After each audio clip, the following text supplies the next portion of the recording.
How we doing out there? First things first. My name's Kenneth Bird. My company is ILEG. Hold on for a minute. We got all kinds of stuff. I got two monitors running in here at the same time. The screen we got over here running at the same time with the new ad tech on it. That just flipped off into a commercial out of nowhere. I don't get that the entire time when I'm in here. Before I do the intro, nothing. When I do the intro, boom, commercials pop up all over the place. All right. Yeah, so Kenneth Bird Company is ILEG, Infusion Light Energy technology screens. This right here is the black version of one of the ad techs.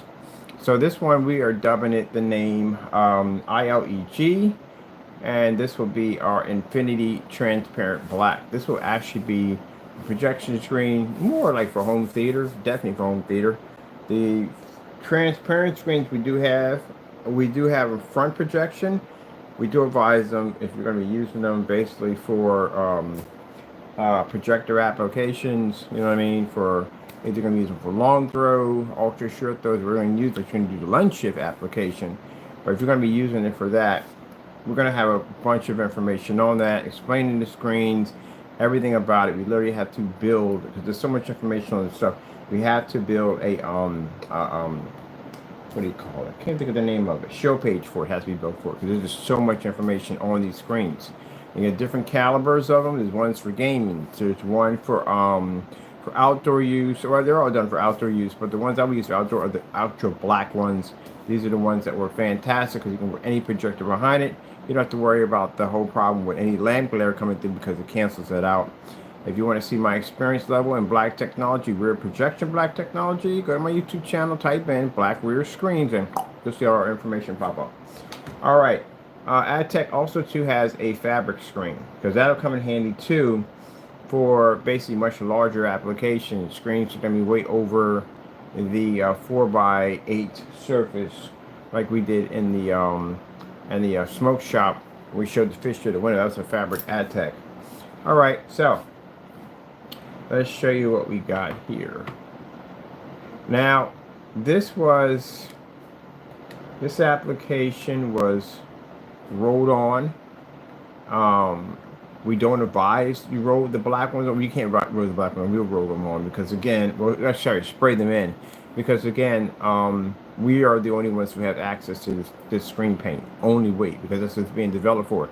It's developed for our physical screens. I've done screen paint to death. We have a few of them that we're going to finish up, and then after that, we're done. Everything will be physical screens from here on in. There's just no point in basically developing any more screen paints because we have it. We have the technology here. We got a gunmetal. We have a silver version that's about to be on the website pretty soon. That's good for Valve and WeMax projectors. And we have a dark platinum version. So we covered all the bases for that. And no, we're not using gray screens because literally what I showed you in that video demonstration yesterday, the reason why we don't use them, they don't function in environments. They won't work. So it's pointless. As a matter of fact, I'm going to do a video on that. So that'll clear all that up. Because I got people saying, oh, you got to engineer a gray screen. Why would I ever do that? Why would I even waste the time? That's a waste of time for us. There's no point. We can't use it for nothing. We can't even lens shift that stuff. It won't even work. Not lens shift. Contrast shifting technology won't work on it. So no. It doesn't work on it at all, period. It's an obsolete. That's what I explained to people. It's dinosaur paint. This is the new stuff right here. This is the screen we're talking about. You can drop behind your Epson L800, your P2 projectors, any kind of ultra projector to make a difference. You won't see that projector anymore. You just see the image push through, which will give you more of a like a TV-like technology. On top of that, with the screen being an ultra black, that means whatever projector you choose, you can still get the Infinity One contrast, unlike paying tons of money for your ultra short throw projector, because it has a high contrast. Your screen will projector will automatically have it from the door, regardless of what projector you choose. Now, will this work on the other? No, it won't. It only works on name brands only. But that's the front projection of it. Now, like I said before, this was rolled in because we need to show something. I'm going to a shop to spray the rest of them in, which is going to be much better because it's a much more cleaner transfer, especially when you're using darker technology. They have to be sprayed in. No choice around it.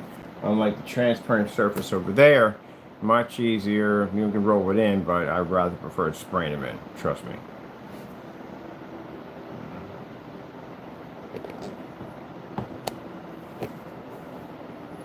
So we've got this all over Facebook right now. This is loaded up.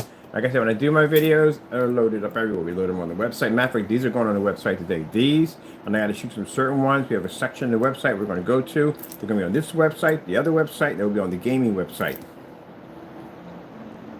And of course, we'll have people come in to see it. Matter of fact, I think I got to do a screen test today.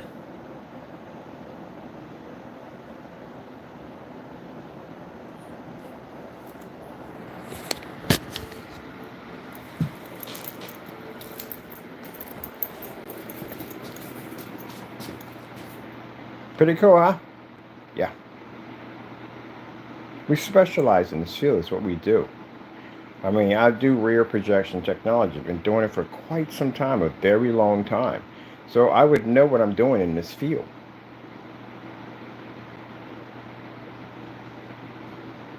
You can't see through that screen. So that's what it's designed to do. It's designed, darker screens are engineered to block a ton of projector light. I've tested this stuff at 5,000. That's why we had big venues in there, because we're testing the screen against high-end projectors, especially in rear projection technology, to make sure that the images and the lamp glare doesn't blare through. But you have to remember, when you're dealing with a company at the end of the day, and they want a screen that's going to be transparent, where they can see objects, faint objects in the background, they want that. You're going to have to learn to make it invisible too. You have to learn how to make them out of multi-shades. But we figured out something interesting, because we make a colored technology, like the shifting screens. They're not black. They're not any. They're the weird colors. They have strange colors attached to them, and yet they can shift. They can change colors. All that cool stuff. So we learned how to manipulate the color balance. If anyone says in the day that's not possible, well, you explain why that screen over there, shifting technology, can read a contrast level right next to a black screen, and it's nowhere near the color of a normal screen. It also picks up color balances better than a gray screen and white screen. We did all those tests already. We're done on that. And it's a 50 lumen projector, 720p. Now we're going to have these screens called the Flex. This is samples. You look in the specifications, you see the price of the black screens. I think they're 37, something like that. They're up there for a 4x8 of that surface, and for the 34 by 36 by 72, I think it's $1,800. Oh, I forgot to put down the submersible. I gotta put that in the description. They are submersible. So submersible projector mapping application, and I can't express this enough. You can't use projector map application on certified screens. You have to have a black screen in order to read on projector mapping applications, because you have to be able to read the 100% contrast level. You can't fake that one. It has to come out 100% black for it to read. What if the shifters can do it? They probably can do it too. Now, like I said, this is going to be fantastic, because we're going to be using this for not only for people with those big projectors, at the end, those Epsons or whatever, you want to hide that piece of furniture at the end of the day. I had no idea those things were that big. You can hide it behind this technology. Those of you want a black screen, these screens transfer light, because there's light still transferring through the screen, because the image can go through it. That means light can transfer through it. So this is going to be a new form of TV kind of projection screen technology we're working on. And you see, it looks absolutely gorgeous. So you got 720p projectors, makes no difference. It'll make them look absolutely gorgeous. Is it, you can take it outside? Yeah, it's an AdTech. You can take it outside. There's no problem with that. Can I submerge it underwater? Yes, there's submergible technology. You can drop them underwater. It's not going to crack or peel the screen in any way whatsoever.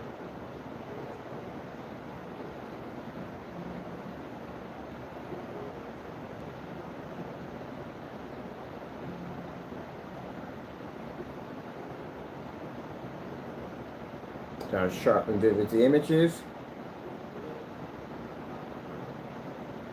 So, and samples are $35. And these samples, that technology is going out to major companies. So you can see what AdTech looks like. The AdTech technology product line. That's why we put it under a collection product line, which means the copyrights that sit on this thing basically cover every single technology as long as it has the word AdTech. Now again, I don't have to explain to them that's the hairy situation people have gotten themselves into touching copyrights. So again, reminder, keep your hands in your pocket. Don't touch things that don't belong to you.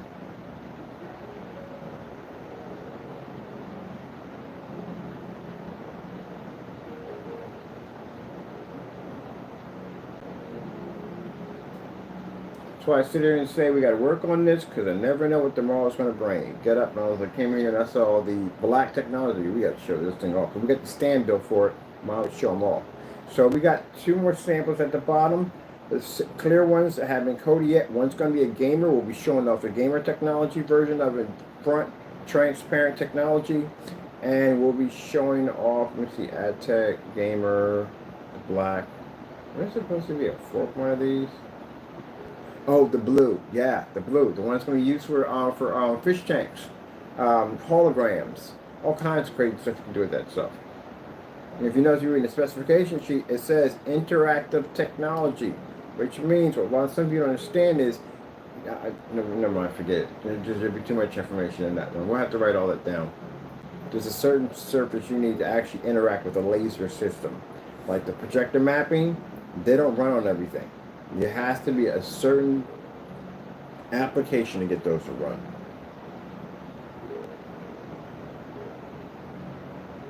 So we have to write all that down. So that's the reason why we literally have to build a show page. Because there is so much information. That 8,000, that little 8,000 they give us to write stuff in, that, please, you're going to surpass that easy.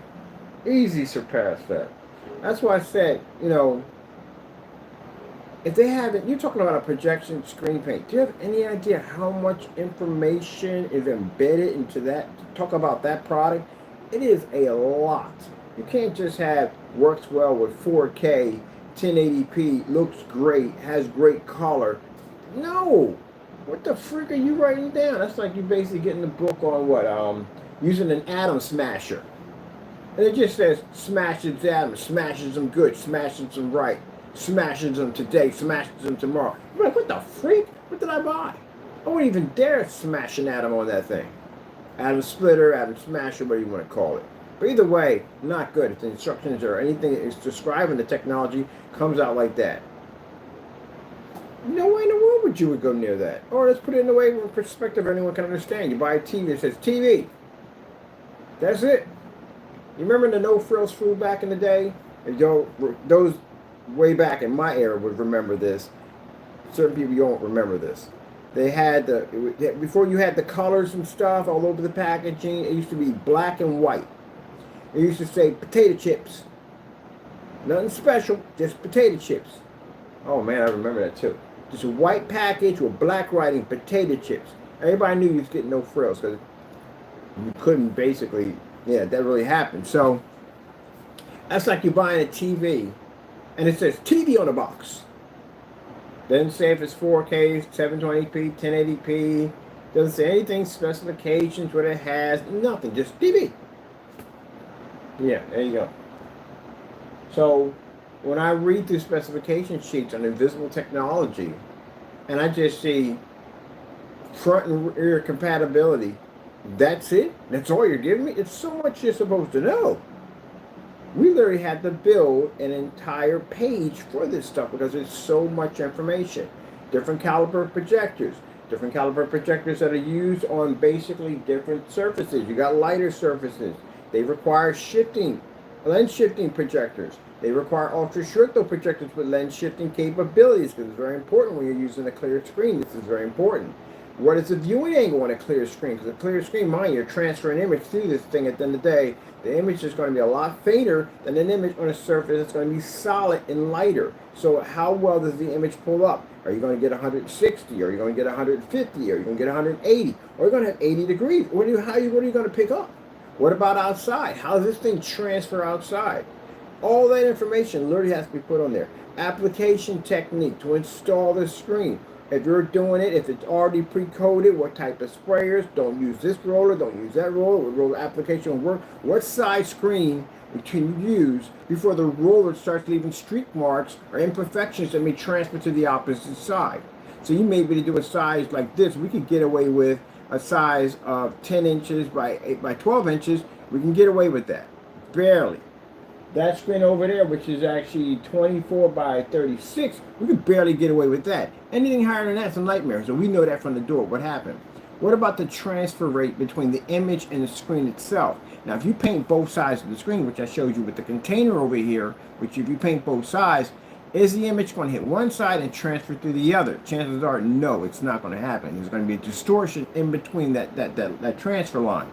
So that's why we paint the bucket all the way around, leave a little slot there. So when my investors come in or people come in, we can explain to them, if you paint both sides of the screen, that image is not going to transfer through correctly. One side has to be clear, the other side has to be painted. That's why you need all that information in there. What is the transfer rate of the screen itself? How clean is the transfer rate? So they put on a blinding white screen, push an image through it, and that shows that the chemical basically married well, because if there's any imperfections in the chemical, it'll show on the opposite side of the screen. Did you see any of those demonstrations? No, you did not. Because they don't know what they're doing. Rear projection is not something to play around with. That's a very, very serious form of technology. You mess up on that, you'll screw someone's surface up pretty bad. And whatever application that a clear technology is being transferred through is not a cheap surface. It gets expensive. It's not something you can fix once you mess up. Unless you're going to figure a way how to get some solution and clean your screen, clear off, but no. It's going to be a mistake, you're going to damage the screen. Just like inflatable projection screens. Again, another surface that you have to be careful about because it's also too temperamental, extremely temperamental. I've seen someone they rolled over a front and rear surface, and you can clearly see where certain areas were lighter and certain areas were super, super dark. They weren't picking up the white levels correctly, but you see other areas we can see objects of whatever in the background is pushing through. That's because they used a roller with it. And if you were to spray over it, your white levels have to be tested. Anytime you develop any form of black technology, you should have tons of testing, different caliber projectors inside and outside on this white level test.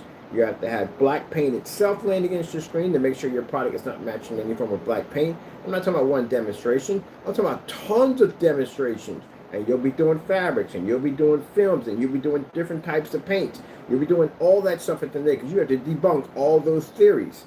Go into a forum site, you will find out exactly what I'm talking about on how many questions you will be asked about your product.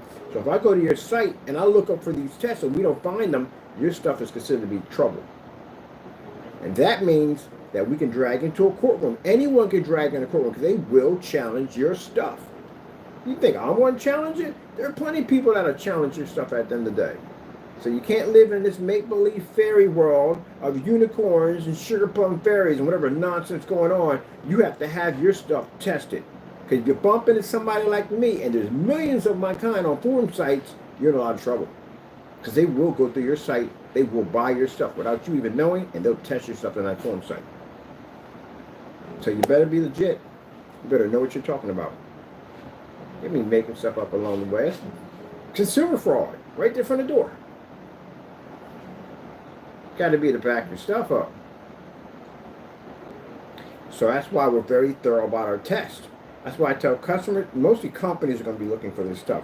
But I tell companies at the end of the day, and they already know, they do their research. They have people they pay to do research for them. They know what they're looking for. Can't be faking that nonsense. You're wasting you're wasting someone's time at the end of the day. At the smoke shop, we had to be over there. We had to produce an image through that glass. That time, right there. We couldn't wait until like at nighttime. We had to produce that right there at that time. Can that technology produce at that time of the day an image right through that surface? Can it do it? They don't want to hear no mumbo jumbo, no ifs, ands, or the other. They don't want to hear that nonsense. Does it work? Yes or no? And we don't have no time for no science bullcrap. Does it work? If you got a gain on that technology, you better be to back that up 100%. So for me to be out there and push that 150 through that window at the end of the day on a projector, again, we didn't count on high-end expensive projectors to fix maybe what the screen can't do. We choose cheaper projectors because we know what our screen can do. That's what you have to be to back up. So if I come to you and I ask you questions and you can't respond back to me, and I get met with emojis or people laugh emojis and cursing out and threats and all that stuff, you've already told me from the door your stuff don't work. And I got that documented. I got that documented. I'm talking to two separate people. One person never responded back and the other one gave us a bunch of laugh emojis and cursed us out. So when we deal with companies, at the end of the day, if this guy ever decides to come back, he can't sell anything at all, period. He tarnished his name, number two, and I ain't got more problems than that right now he's got to worry about, but let's not get into that right now. But anyway, yeah, you got to back that stuff up. People are going to ask you questions. We'll ask you those questions, and you better be to answer those questions. Because before somebody paints a plate glass window, those things are very expensive. Before somebody basically wastes their time because they're on very busy schedules, or very busy people starting businesses, and whatever you're doing, before they do any of that, they want to make sure your stuff works. And they're going to go through your YouTube channel, they're going to go through your website, they're going to research you. Who are going to research you? So that stuff has to work. You have to have experience in the field before you can make those statements.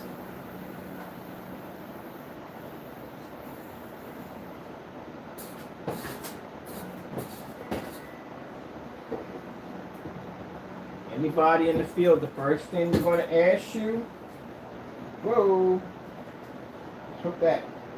When you're in the field, the first thing they're going to ask you, even when you're in court, they're going to ask you a question. They're going to ask you, how much experience do you have in that field? What's your knowledge of this technology? That you can have to challenge someone that's challenging you. So you're going to have a professional in that room, in that courtroom, asking you questions, and you better know what you're talking about. They're not going to just go by what you're saying. They're going to bring a professional in to verify what you're saying. So you better know. Also, on the other hand, we're good. We got years of experience. I do this all day long. That's why I go to forum sites. I like the challenge.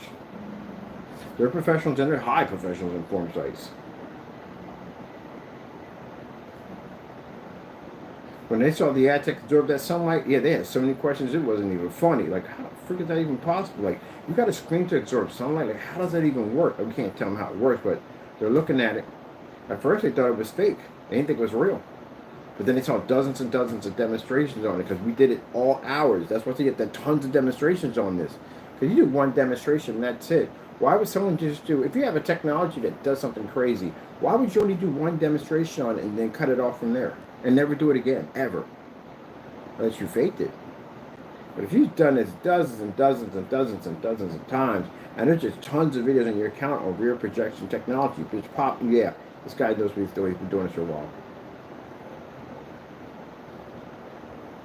But this technology right here, this new black one right here, this is the one we're going to be calling the TV ad tech, or TV tech, or whatever they call it, got the name for it. Oh, we got the name for it. We call it Infinity Transparent Black. This thing is going to be absolutely gorgeous, as you can see. We have our samples of the Gamer, which we're going to be making next, and the other one's going to be the blue. Blue is going to be gorgeous. The blue is going to be used for it's going to be used for for hologram. Projector mapping applications, virtual tanks, all that crazy stuff. That's what we're designed for. That's what we're engineering it for. Now I'm going to say this again. The formula that we're designing for this, not for sale. You can't get it. It's only used for us. Stay away from the stand. Be nice. You don't come in here and knock the stand over.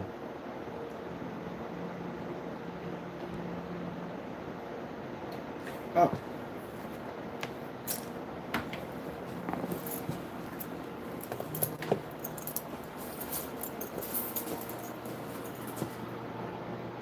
There you go. My stand here to act right. It's fighting me a little bit.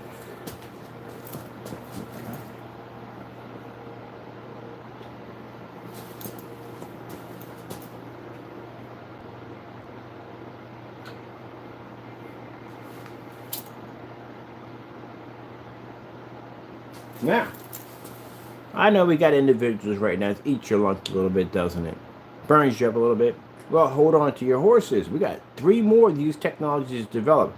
But keep in mind, remember what I said. I said the AdTech has 67 versions of itself.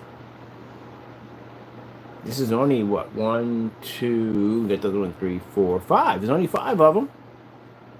So we can literally build a company on AdTech by itself.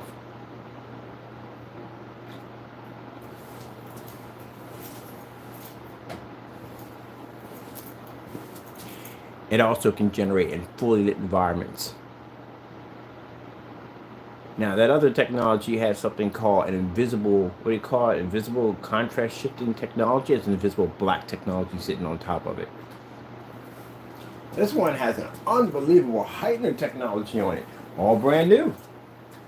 Always say, what did I say on camera? Never worry about what you can see. Always worry about what you can't see. So what does Mr. Bird have in his arsenal coming up next that you don't know about? That's for the people at the end of the day who think they know us. See how fast we can switch our technology that quick? You got people in there screaming at freaking ceilings and stuff, talking about their products, and we got invisible technology now. You got to keep up. Wait till you see what the interactive technology does. Oh, that sounds freaking sick. I'm actually developing that because these mats we have right here, which I definitely want to invest money in, but I want to get better mats than what we have here. We got, been over at the Good Shepherd. That's why I spent a lot of time over there. I spent a lot of time at the bench out there, like to relax out there, but I met some really nice, interesting people while I was over there. And it's a rehabilitation program to help people walk again, to help them use motivational skills. That would be fantastic for the technology we're engineering. We'll donate a couple of them over there to be nice. And they have an interactive system that will allow them to be able to use their motivation skills to move things on the floor because it's all interactive. And the technology we engineer allows it to be operated in a fully lit environment, which is something they can't do because they have to turn the lights out. You don't want people like kids and people trying to learn motivational skills when they can't see where they're going.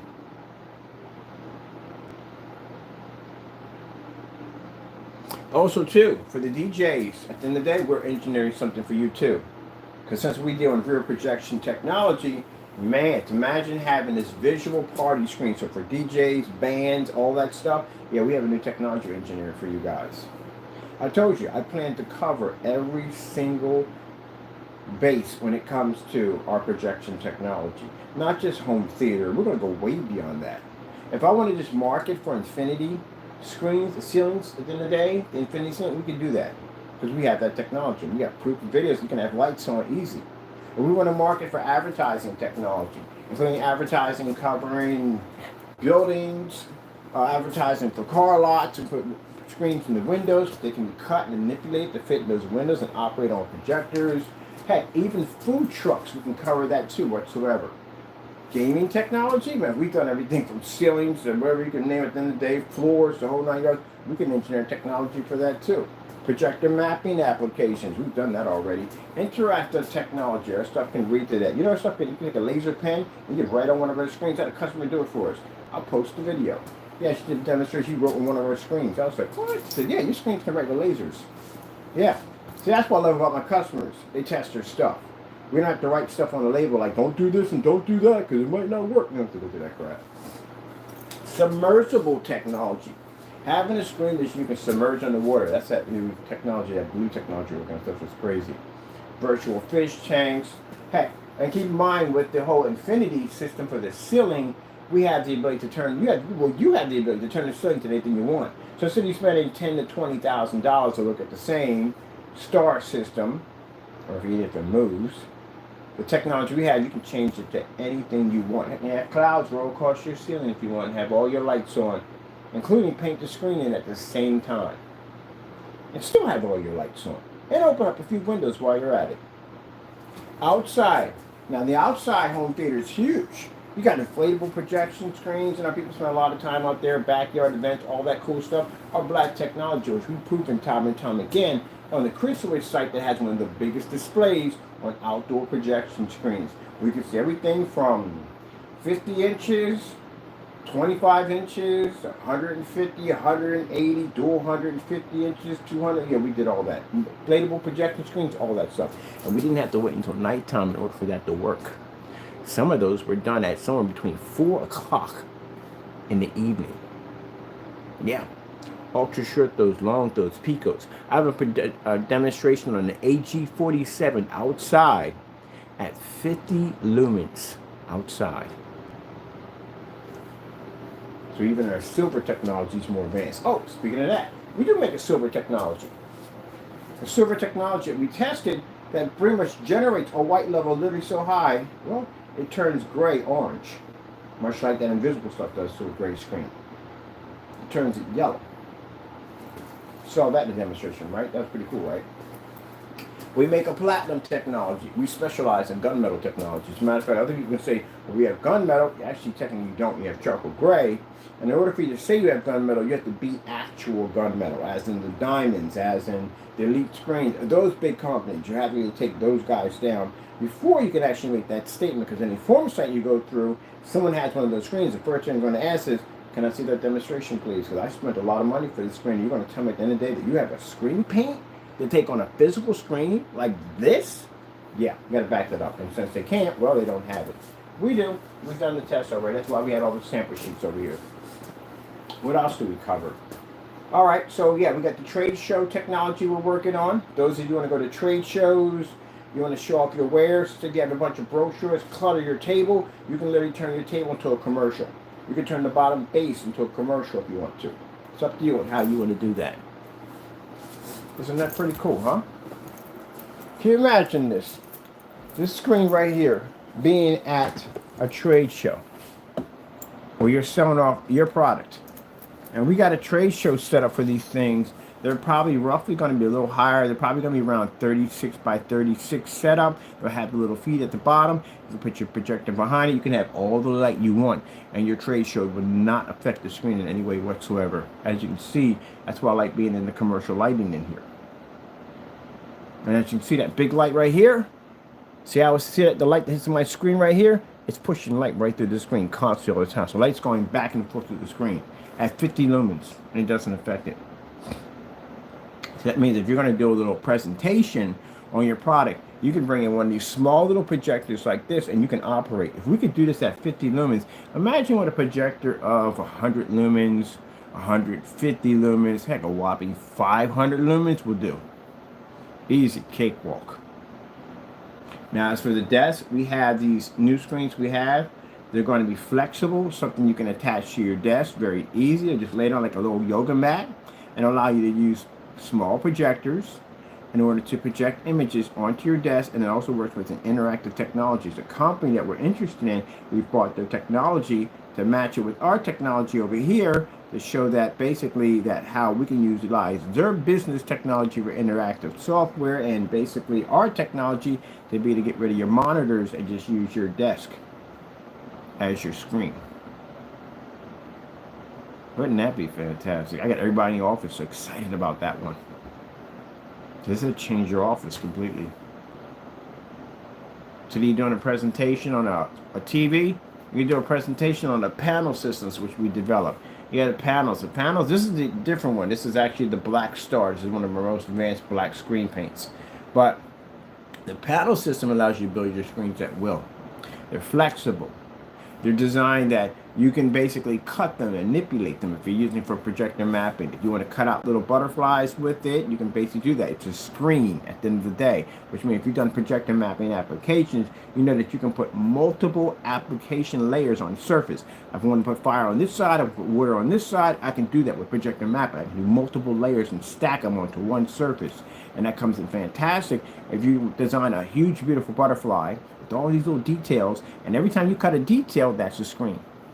Let's say if I cut these big hearts here and here on the top of the butterfly's wings, that's a screen, that's a screen. And if I cut circles here and here, that's a screen, that's a screen. That's how it helps the projector mapping community. And then we have a new technology, which you saw over there, that invisible technology that can read a contrast level. That technology is going to allow us to allow people in the projector mapping community, and this is a clear coat, to be able to cover a surface that's white or red or blue or green. And the beautiful thing about that is it doesn't alter the surface color at all. It's an invisible screen that allows them to be the projected image off a yellow surface and still produce blue, red, green, yellow, whatever. It doesn't alter or change. It's like when you put on sunglasses and you look through colored sunglasses. What do you see on the other end? Everything has a tint of red. Everything has a tint of blue. This technology doesn't do that. It's like looking through blue glasses, but yet you see everything clear. See, this is what I mean at the end of the day. I'm not trying to be rude here, but you individuals that want to be me, I'm at a different level than you. You're still stuck in the Stone Age. That's where you're at. You're still stuck in the past. You have not seen beyond the projector. This is why I'm sitting here having this conversation while you're looking at an invisible black technology that's producing in a commercial environment that a meter can't register in here at 50 lumens. It's one thing to talk. It's another thing to talk and back up at the same time. And look at my track record.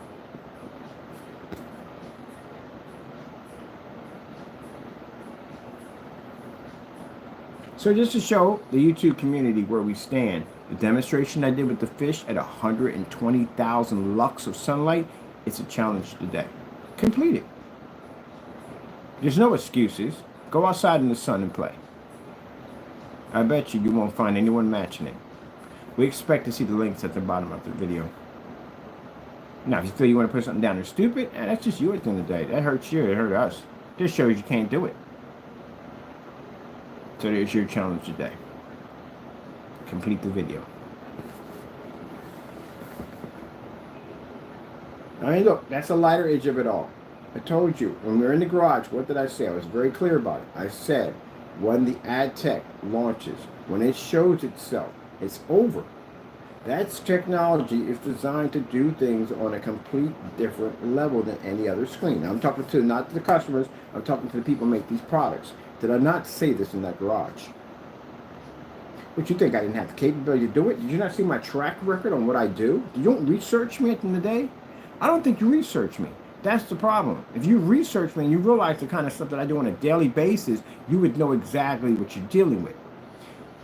My goodness, I swear, if you guys were ever at war, you'd be slaughtered because you do not have a good strategist. You ever play Dynasty Warrior?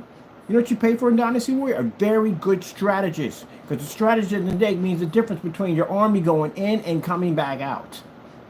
It knows the terrain. It knows the enemy. It knows the power of the enemy and what it has. All its secret weapons. That's what a strategist does. It basically points the army where the weakest point or the strongest point. Your best soldiers here. Your stronger soldiers here. Where the enemy is at its strongest. And at its weakest, you put your soldiers here. Oh my goodness, because you ever played I gotta play that. Matter of fact, I'm thinking about downloading that game again. That game is so much fun. But anyway, it teaches you strategy. And the one thing I paid for the game before, I paid for warriors and weapons. I paid the money and the gold for a very good strategist because that guy's gonna mean the difference of me getting out of there alive. So you study your enemy. You study your competition. What do you think I do when I get all those certifieds over here? I study their companies. I've been studying their companies for years. I know more about their stuff at the end of the day probably than they do. Screen paint's out there. I spend hours reading through all your specifications, everything, watching all your videos. I study you. So instead of me going there and just casting out comments and dumb stuff in the day, which I don't have time to do because it's stupid, I study your technology. Some of you, I've bought your stuff and had it over here. You don't even know it. And I've tested your stuff. They see exactly where your limitations are. If I don't find it on your video account, on your YouTube account, I test it myself to see what you can do. Because apparently, since you don't have it there and you haven't done the test yet, what's the reason why you haven't done it. So we'll do it for you and see what your flaws are. Once we figure out where all your flaws are, we build our technology to be more advanced than yours because we know your flaws. If you can only view at 80, say an 80-degree viewing angle, we bring it up to 180 because we know that will crush you. You study. So why didn't you study me? That's why a lot of you who did study me knew exactly what you were dealing with, and that's why we got money back into the accounts because they knew what they were dealing with. See? Got to know your enemy at the end of the day. Got to know your competition at the day. You got to study. You can't just walk into a battlefield and not knowing what you're in for. You might not make it out of there.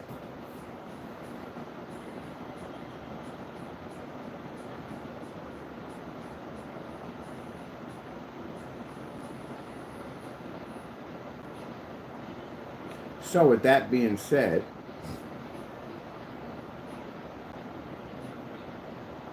that's the reason why we have the matching betters. Okay? Two different reasons why. Cuts out on the nonsense. You know, it's any formality stuff, you know what I mean? Any other company has matching betters. It's just us, right? We're the only ones who have that, right? How come no one else has matching betters? Because you wouldn't dare. You know why? Because I would find it. If I find it, you know what's going to happen. I'm going to do it. And you know how we do stuff over here. Now, not only are we going to do the matching better, I'm going to blow that stuff clean out of the water because that's what I like. I like a challenge at the end of the day. I pay people to search the internet to find us screens to challenge against. Are you doing that? No, you're not doing that. You don't want to find anything. You don't even want to find us. Because I like to know what I'm against. I don't like walking into a situation that I don't know. I test everybody. If it wasn't for us going near the Black Diamond, this wouldn't have existed. If it wasn't near us going near the AG40, not the AG40, the Seymour AV 1.3 with that amazing silver on it, we would have never had the AG47, which is now embedded in the black technology you're looking at right now. We learn from companies. That's why I respect these companies at the end of the day, because we learn from their technology. But if we have a business at the end of the day we can't learn from, I can go there and have a conversation with any one of these companies and someone want to get on there and they'll be very respectful, very nice, have a nice conversation with me. That's what I like. I got to go to somebody else's site. We're met with all this dumb nonsense, people flashing pornography on their freaking message boards and freaking cursing us out and breaking copyright and committing copyright infringement and all kinds of crazy stuff. That's not somebody you do business with. Making up stuff, we got to reach out to them like, hey, look, does this stuff actually does exist? We don't get a response back. They don't communicate back with us. We get phony, cease and desist orders we got sent to us that were fake. All kinds of stuff. Money cancels out, gets transferred back to the account. Like, what in the world? Like, really? Wow. Well, that tells a lot right there. Blocking states and shopping carts. I go to other screen paints that we buy on Amazon and on eBay. We don't have this problem. Smooth transaction. Go over there, pay for the item, boom, done. I bought the other guy's stuff from eBay too. Cancellations on there. I got it right on my account. Cancellations right there. Put that money right back on my account. You can't back it. Writing stuff on containers, telling us what we can't do and what we can do. Okay. Yeah, that's why you can't learn nothing from anybody like that, because they can't learn.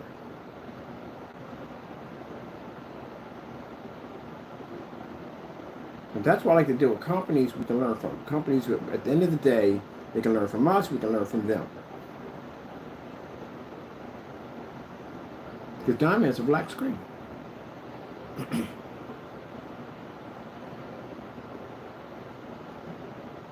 They learn from each other.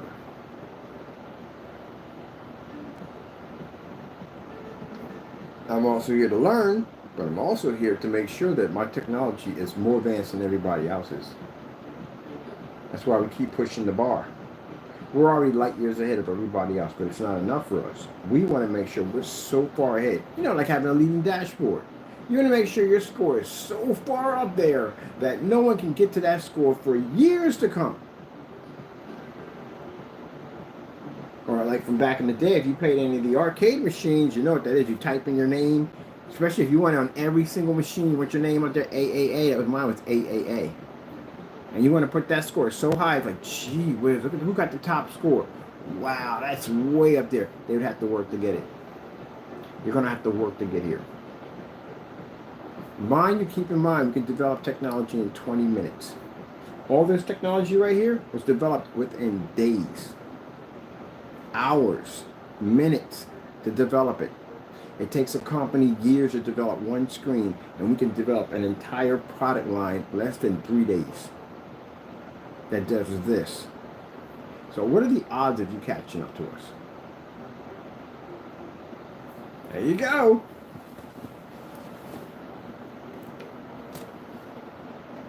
Now, they're sitting there looking at this. Big companies are looking at this and thinking, well, gee whiz, man, that's crazy. But then we got 3 more of these things pop up, and they go, oh my goodness, did he just launch 3 more of these things? And we got the Black Star sitting behind it, and the Black Star underneath that technology has multiple versions of itself. And you got to deal with that. Any screen we launch has another version of itself. We can make that invisible if we want. We can convert that to gaming, outside, whatever we want. We have technology that can bleed through a screen. I showed that on the demonstration in the garage. Painted an everyday white surface that you get front and rear, and that formula bled right through it, which means you have to paint the opposite side of the screen. That's what we're using bleeding technology for the inflatables. Inflatable screens are temperamental. You paint that stuff with that stuff they make today, and you'll wreck your screen. I guarantee you. 2 things will happen in that process. 1, mind you, this is a screen it's not gonna be stationary. You're gonna have it up there blowing electricity through it, or you got an inflatable one up there. I don't know how you're gonna do it, but either way, still you gotta take it down. If not, they go airborne. One hits those things, you gotta stake those things down. They will definitely go airborne on you. Or worse, a rodent go out there and decides to mate with your screen, or put a hole right through that thing. There's a whole lot of things that can go wrong with inflatable screens sitting outside. That's why you don't see them outside every day, all day. You don't see them out there. They blow them up for that event, they bring them down. Because anything can happen to that thing. Heck, somebody can walk by and poke a hole in it. Anything could happen. So again, you don't want to go down that road. Better to inflate it, put it away. So this is a screen that's going to be blown up, taken down, blown up, taken down, blown up, taken down. That's a lot of stress. You may be a person that folds everything up nicely. Your husband can be somebody to take everything, ball it up, and throw it in the bag, much like I did. But I had to do that every day to that inflatable screen. I had to blow it up, and I had to basically ball it up, put it inside of a bag, and throw it in a corner. Do that over and over again for an entire summer to see exactly how much stress that formula was going to have to be taken. It can still maintain. Inspect it to make sure it's not cracking and not peeling. Did you know all that's needed to do an inflatable screen? It is. That's why I told you people have inflatable screens. If you got somebody saying, hey, my product will work with it, and you want to make sure it's a lot of testing on this because they jack that up, man. Getting the replacement for the screen itself is a freaking headache. It is. You're about to just buy the whole thing all over again. And it's really expensive. If you got one of those really big screens, yeah, it's gonna be expensive. So you need to make sure when you do this, get it done by somebody who knows what they're doing. So when I was doing the testing on the inflatables, I was balling everything up. I had recorded everything. I documented me balling everything up, and throw it in the bag, throw it in the corner. Because what we have to do is we have to abuse the screen. The reason why we do it that way is because, again, say if we get a customer who doesn't want to fold it up the way we tell them to fold it up, and they just want to ball it up and just throw it in the bag, at least we know at the end of the day it's still going to work. And if they come back and say, hey, your stuff got damaged or this, that, and the other, we can show proof. And we can also bring it back here and do the demonstration all over. It's not a problem for us. But if you haven't tested this, you're going to have problems. So if your formula is not designed to marry on the surface, mind, there's going to be heat hitting the back of this screen. That's going to cause all kinds of issues that can pop up. You can have bubbles that can form in the screen where the paint separates from the screen itself, causes these air pockets that pop up in the middle. You pop one of these things, you got moon craters all over your screen. Can't cut and peel that off because then you got to scrape the entire screen down in order to get the surface nice and clean. Then you're going to paint over top of it, then you're going to leave an imprint of a moon crater sitting on the middle of your screen. It's going to be very unattractive. Didn't know all that went there, did it? If you fold this material up, there's a good chance that the screen is still, well, mind you, it could be completely dry. But when that sun hits it, it's going to basically cause moisture in your screen, which means there's going to be steam pushing back through your screen at the same time and moisture. Where steam comes, there's moisture, which means you fold that screen up. When it dries, it can fuse together. When you come back to pull it apart, you're going to notice your screen's going to be stuck. It's going to cause it to rip and tear. It's a damaged screen. You'll never get it open at all. So that's another problem you run into. So there's a whole lot of issues that run in with those screens. Now say if you have not the PVC light surface and you have a front and rear. Problem you have with the front and rears is the fact that whatever coating you put on it is going to have to bleed through the other side evenly. If it doesn't bleed through evenly and you try to go over this with a roller, you're going to have certain areas that are going to be lighter and certain areas are going to be darker, and that's going to throw off the color balance, contrast, and everything all together. Also, this is a screen that light's going to be transferring through it at the same time, back and forth, which means it's going to fade your color and contrast levels even faster. Yeah, good luck figuring that one out. We did. We got a coating for it already designed. It's under the desk right now. It's designed to allow the customer to take a Wagner 250 cheap paint sprayer, no expensive projectors. Paint sprayer is required. It's a stain sprayer, $60, and they can blast that screen one time and it transfers that quick. On any surface, any outdoor surface, that stuff will convert it.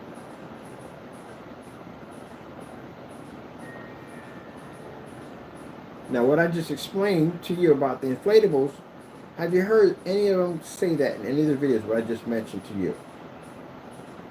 No, you didn't. So those are the hazards you run the risk of happening. And yeah, the cracking and peeling, oh, that definitely will occur. Definitely going to happen. Fixed frame screens outside. Stop me if you heard this one already. Because chances are, what they do is they copy everything they do. Mind you, we have had people copy our specification sheet. So that tells you right there at the end of the day how badly they basically know our product. We already know our products is good. An inflatable, a fixed frame screen, and it's a good idea to put the screen outside. It's beautiful. Because it's already put together, you know what I mean? But there's some things you have to do to that surface in order to get it to work outside. Because now that screens are made for inside. In other words, that black velvet you have sitting around your screen, that you have an edgeless screen that doesn't have it at all. But if you do have one, you have to coat that. You have to take each one of those before you paint the screen. Take each one of those and you have to paint them with a poly, a water seal. Because what's going to happen is when water gets into that velvet, it's going to bleed. And you're going to come outside and you're going to see black drip marks all down your screen. And that's going to be a pain in the neck. You know why I know that? It happened to me. That's how I know about the experience of it all. So that's why I went out and I have a YouTube video demonstration on it, showing me coating over that surface with a poly or any kind of water seal to keep the edges from bleeding into my screen. Another thing you're going to have to do is, this is the most important one, you're going to have a formula that can absorb heat. Now, some people get heat-resistant paint, but the problem with heat-resistant paint, the problem you have with that when you mix it, when you mix other elements with it, it cancels that out. It cancels that particular part out. It only works if you're using it with nothing in it. But if you have put something in it, you basically are going to damage what it's designed to do. It's like somebody mixing, you're making a glass of white milk, right? What happens if you add something into white milk? It's not white anymore. It changes it, alters it. So you can't advertise it as white milk anymore. That's what happens if you put something in something that's not supposed to be there, the reaction changes, which we all know that from the door. I don't say this to my customers because I know my customers know this already. We have to talk to naysayers this way because some reason why, I don't know what goes on, but the laws of physics don't adapt to them. Anyway, so you put something there, it'll alter and change it. So you have to have a formula that can absorb heat. You ever notice the window that I had sitting over there in that entertainment area? Do you know what that window was on that side? So it's a big bay window.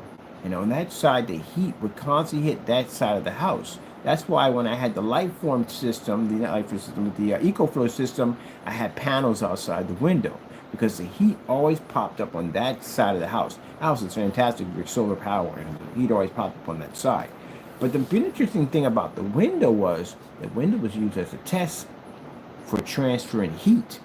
Because when sunlight would hit that window, you can literally walk across it. To call them back. You can literally walk across it and you can feel the heat pushing through that window and striking you. It was a fantastic window for testing if the screen paint could absorb heat. What would be the reaction? You ever notice the surface I had sitting up there? It wasn't cloth. It was a form of PVC surface that they use in fixed frame screens. And I would coat that over and see exactly how much sunlight, how much heat, how much moisture would cause the surface to bubble. I was testing it that many years. There are things that were going on in the house that you wouldn't be able to pick up on. Tests that were running that I didn't mention anything about for future technology. So that's why you saw fixed frame screens outside on my deck, because I figured out a way how the screen to transfer heat and also to release moisture at the same time without having the little bubbles that would pop up and cause those moon craters in the screen. When I tell you that I'm light years ahead of you, I am. Now, you run the risk if you coat that stuff, anybody coats that stuff to a surface on a fixed frame, you run the risk of having that issue. And if you don't know what I know, you can cause damage to that surface. And they're going to take you to court and sue you and get their money. Because they are. A wall you can paint over it. A fixed frame screen you spend money on. They're going to want their money. So you're going to have to pay for that. So you need to know that. What about mounting it? What about mounting a fixed frame screen? They're interesting screens to mount. Now, if you got it mounted to a wall, that's fantastic. But if you got it mounted on your deck, like I had mine on deck, I had a system that I built that I could hang it up. Mind you, when wind hits this thing, it's going to move. If you have it mounted down low, and you have one of those fixed frame screens that have the break in the middle, because it's easier to ship it, because it's much more affordable to ship it, because you can compress it into a box. If you have that break in the middle, you have to be able to tether it all the way across. It takes 4 tethers to lock one of those down. And then you have to have the L brackets at the bottom so the screen's not pushed underneath of it and just thrown up in the air, because that can damage the screen also. But the reason why you have to tether them in the middle, because of the little break in the middle. So when the wind hits it, it'll bend your screen this way. Went through that in a hurricane one time. Oh, by the way, that technology has been out in a hurricane. We had a couple of really good hurricane, heavy rainstorms, heat waves. It's been through all that. Freezing snow, the whole 9 yards. Oh, and I can't express this enough. In order for you to call yourself weatherproof, you got to be outside for a year or more. Because how would you know what to look for if you haven't done that test already? Once you do that test and you have a screen outside for a year, you know all the little things to look for. I can submerge the screen underwater. I know exactly how to make it, how to design it to withstand all types of weather, because I developed that technology and I had a screen out there for longer than a year. So the same way I designed that technology to allow that screen to be able to do that, I can embed it in everything I develop today, making everything I design weatherproof. There you go. And again, I'm having this conversation on a 50-lumen projector on our new technology. What we got going on over here? YouTube. No, thank you. The ads. I'm going to charge you for ads. You pay for this and you don't pay for the ads. Yeah. You have to know all this stuff. This stuff is very important to know. You can't just jump on YouTube, mix some stuff together and go, oh, it works here, blah, blah, blah, blah, blah. You have to back all that up. I'm going to be on a forum site with this thing. But yeah, we're going to do the challenge for the AdTech's Gain. And you're going to have to be outside at 12 o'clock in the afternoon with a direct hit from sunlight through your screen. Oh, but I forgot to add. You might want to make sure it has to be rear projection. Can't do front projection. Front projection will disappear. It'll be gone. Rear is going to go too, but it depends on how you make it. So, knock yourself out. Challenge for you. There you go. Oh.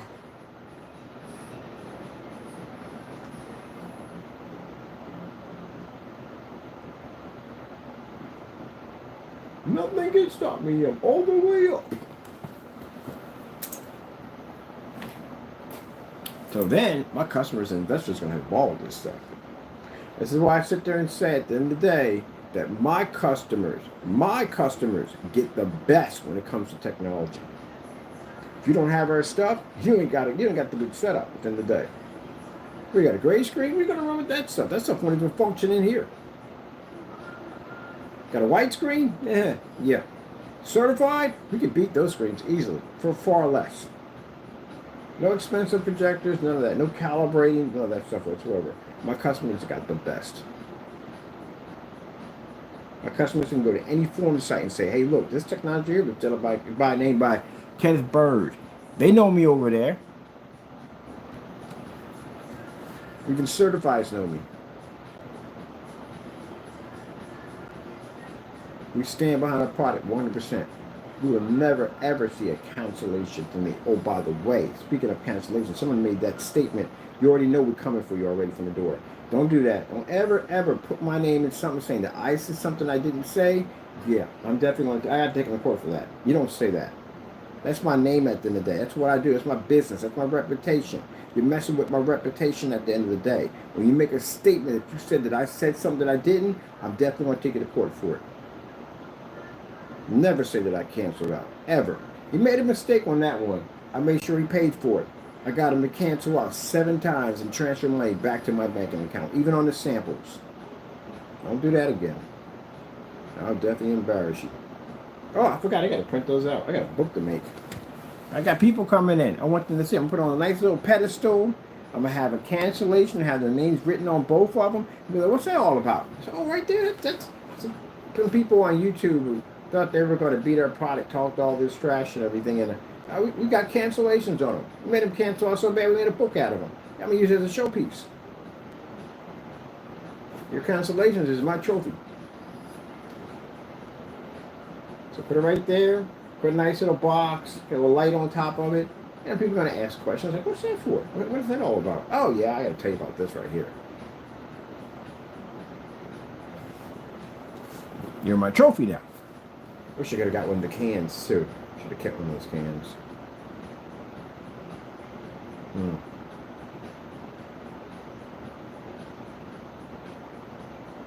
Oh, well, whatever. Till then, I'm going to concentrate on the new technology. Now we got the Gamer coming out.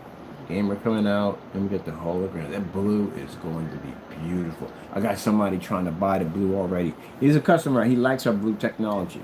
And he's trying to get, I explain to him, like, you can't buy it. You can't buy the blue. You can't get it. You can't buy the paint. You have to buy the screens. And those screens are different. They're not normal screens. They're not the screens you're going to have that are flat. These screens have curves or bowls or spears or weird stuff at the end of the day. They're designed for projector mapping and all kinds of stuff.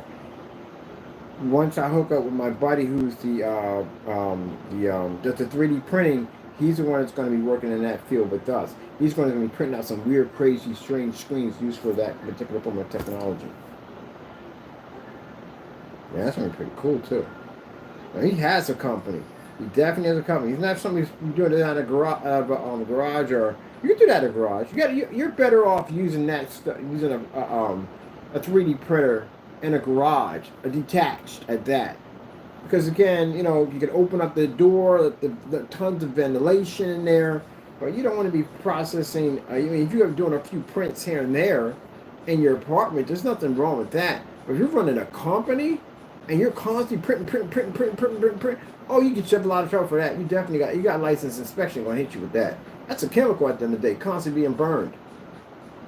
That's like getting a tin bowl, and putting fire in there and throwing plastic in there constantly over and over and over again. That stuff gives off a scent. It gives off what do you call it at the end of the day?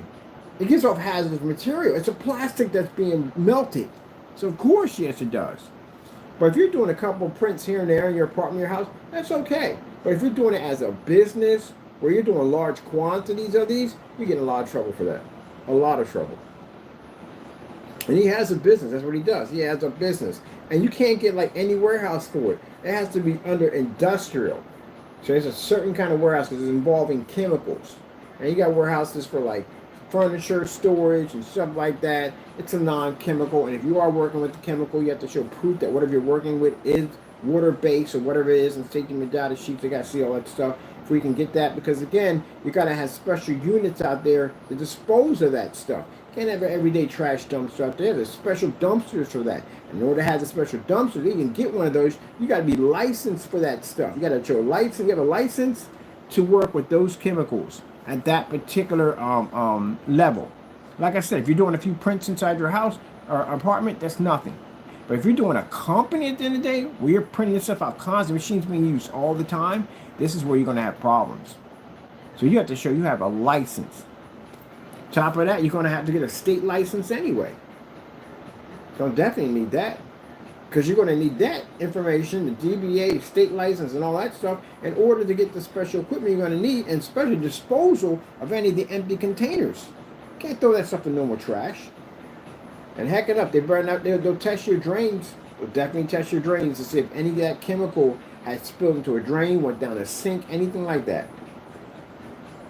See, that's dangerous for the environment.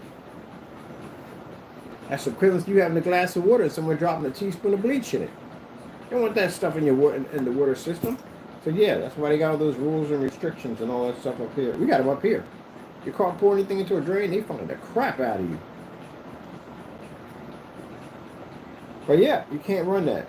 I sat there and said it on camera. I wasn't trying to be rude or nasty about it. I know business at the end of the day. If you can't fill out a proper LLC, and you can't fill out something called a statement due date, which is a very easy application to fill out, by the way. It's not that hard. It's very easy to do. If I wanted to open up a little business over in California, I want to sell my products down there, I got to fill out a statement due date. It's not hard to do. You can't just lie on the application. If you lie on the application, how are you going to fill it out? They're going to ask for documents. You don't have those documents, and it shows that your documents are older than the timeline that you put on and when your company first actually opened up. You're in a buttload of trouble. You got to answer for that. That's why he has a problem with that. But if he put down the truth on that, he would have been able to go down and fill out the paperwork. Even he could do it. It's not that hard. It's very easy to do. It's a very easy application to fill out. Just rely on it makes it more complicated. But anyway, yeah. To run a company like that, and a buddy of mine, he has a company, man, the stuff he told me that he had to go through because he works with that kind of type of chemicals, and mind, you're going to have stacks of these chemicals laying around, like all those aerosol cans he had sitting there stacked. You can't have that in there. Not in an apartment. You can't have that in there because remind you, it has to be in a certain temperature. You're going to have combustion issues at the end of the day. That stuff is going to explode in there. You're going to take half of that place with them. You can't have tons of aerosol cans in your environment like that. They don't even want them in the garage. You can have a few in the garage, but not that many in there. Heck no. You're allowed under license inspection, and I studied license inspection one day. I was kind of interested about the different rules and regulations they had. You can have a certain amount of stuff in your home, but you can't have stuff in there like you're supplying and stocking for a store. Can't have that at all. You've got to have a climate-controlled environment in order for you to have certain things in there. You got collectibles and stuff. You think you want to stick that in an apartment at the end of the day? No, because what happens is that stuff will slowly start to deteriorate. Most of that stuff has to be in a climate-controlled environment in order to keep the lifespan of those products. So no, it's like some people get cheap at some of these corner stores, and they'll run the freezers on a low temperature. That's why when you get your popsicle or anything gets soft in your hand, get outside and melt right on you. That's supposed to be like, if they've done it right, it's like biting into a brick. Like, good gracious, it'll take me a while. Yeah, it's going to take a while for you to eat through that thing. And some of the cut power, because they're running the air conditioning, electricity is expensive more in the summertime than it is in the wintertime, because you're not running the air conditioner 24/7. They'll basically drop the temperature a little bit on the freezers. And that's why you get the ice cream. It's still soft. I know all that stuff already. So yeah, he can run the business. He just can't be in there to do it. You can't even be in the garage. You can't be anywhere near in that apartment complex anywhere because it's a chemical that comes off of that thing. So it can cause cancer. It can cause respiratory issues. I know that one from the door. You don't want that stuff. So yeah. And then if he does get a warehouse someplace to work at, they're going to request documents on what are you using in this warehouse. That's what I had to be asked for when I was in here. What are you using? The stuff you have, what do you have? Are you making it here? Like, no, we don't make it here. I have someplace else I make it. We bring the containers here and we take them a little farther up because I have an office not too far where I have to take over my other business at. I got some other stuff over there we do, and we take it from there over to the other place we have to go to, the shipping dock. We go to the place where we should drop everything off. Finally got that Pity Bose application for that and print out my own label so I don't have to go back to the post office anymore. There's a drop-off station we go to now. Makes things a lot easier.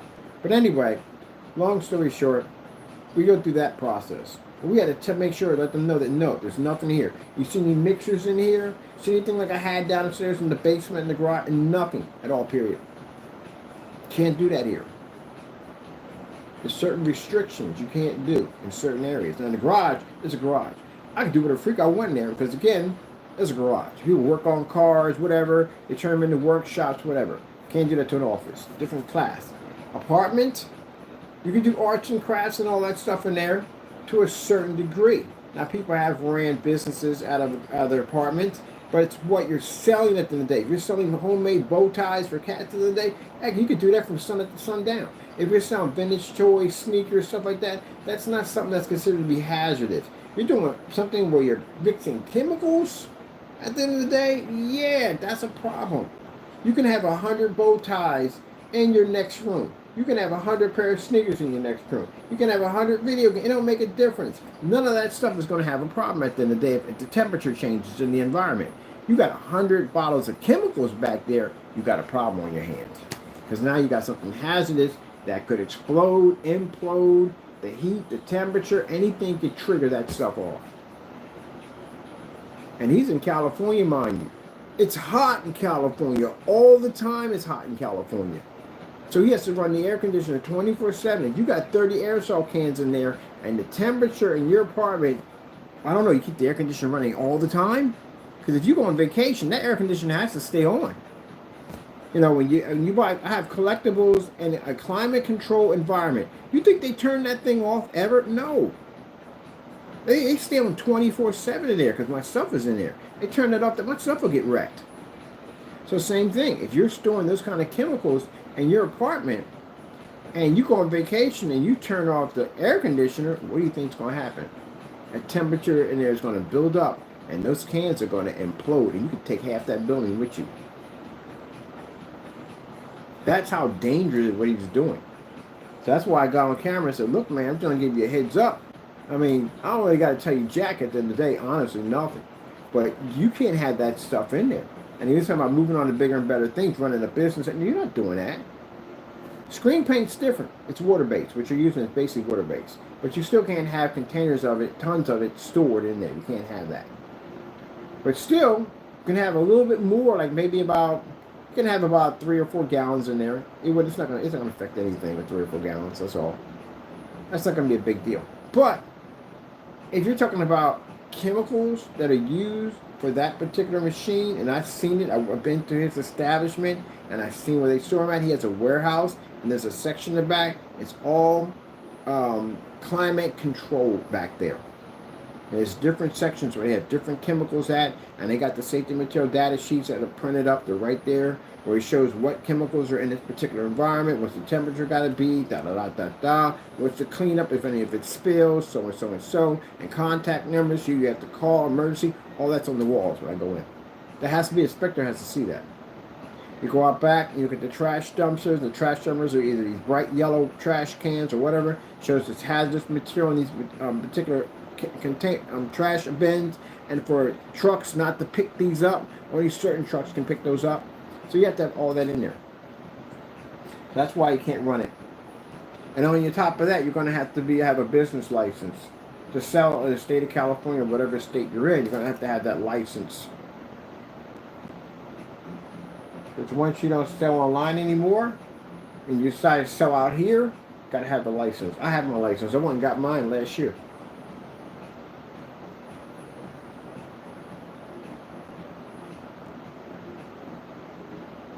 I got to get my name transferred from my license to the new one, because now that at the end of this month, actually not that far, on Monday, we dissolve. We go to the lawyer, and the lawyer's going to put the paperwork to dissolve the LLC, because you have to dissolve it.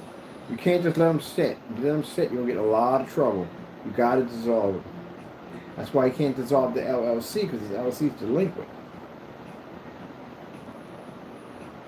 Yeah. Got to do it the right way. You got to. You got to. You have to understand. You know, you want to get into the field of making paints or whatever you want to do. Hey, you want to get to the field of making clothes or whatever. Once you reach that plateau where you're making enough money where you can literally call it a business, this is where the paperwork and all that craziness comes in. So you're going to have to do all that stuff. If you all those documents and do all that stuff the other day, you have to. I am liking this screen. Now I want a bigger one. We need a bigger screen. We need a bigger boat. Oh. You ain't a bigger boat. Was I in here playing? I'm about to say.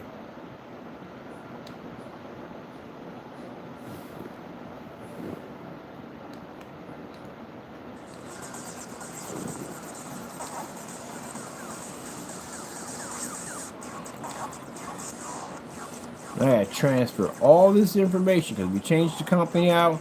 I had to go in and pay the money for new domain names, paid for the money for that. I had to up all the packages up and did that because we need more memory because we ran out of memory on both sites. I had to go get that done.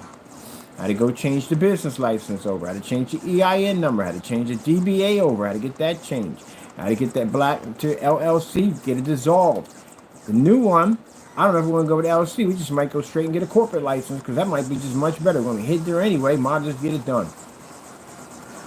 So, yeah, I had to change all that paperwork over.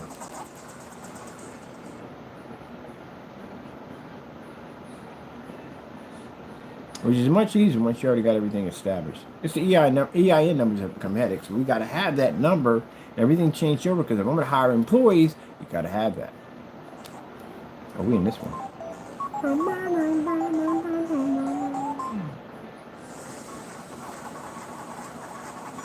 I will play Pac-Man anywhere. I love Pac-Man. Where am I on this? I'm on the controller. I gotta get from there. I'm gonna download this one because I like the other one's nice, but I like this one better. This is my favorite. So for me, I gotta get all this stuff done, presentation, bring people in,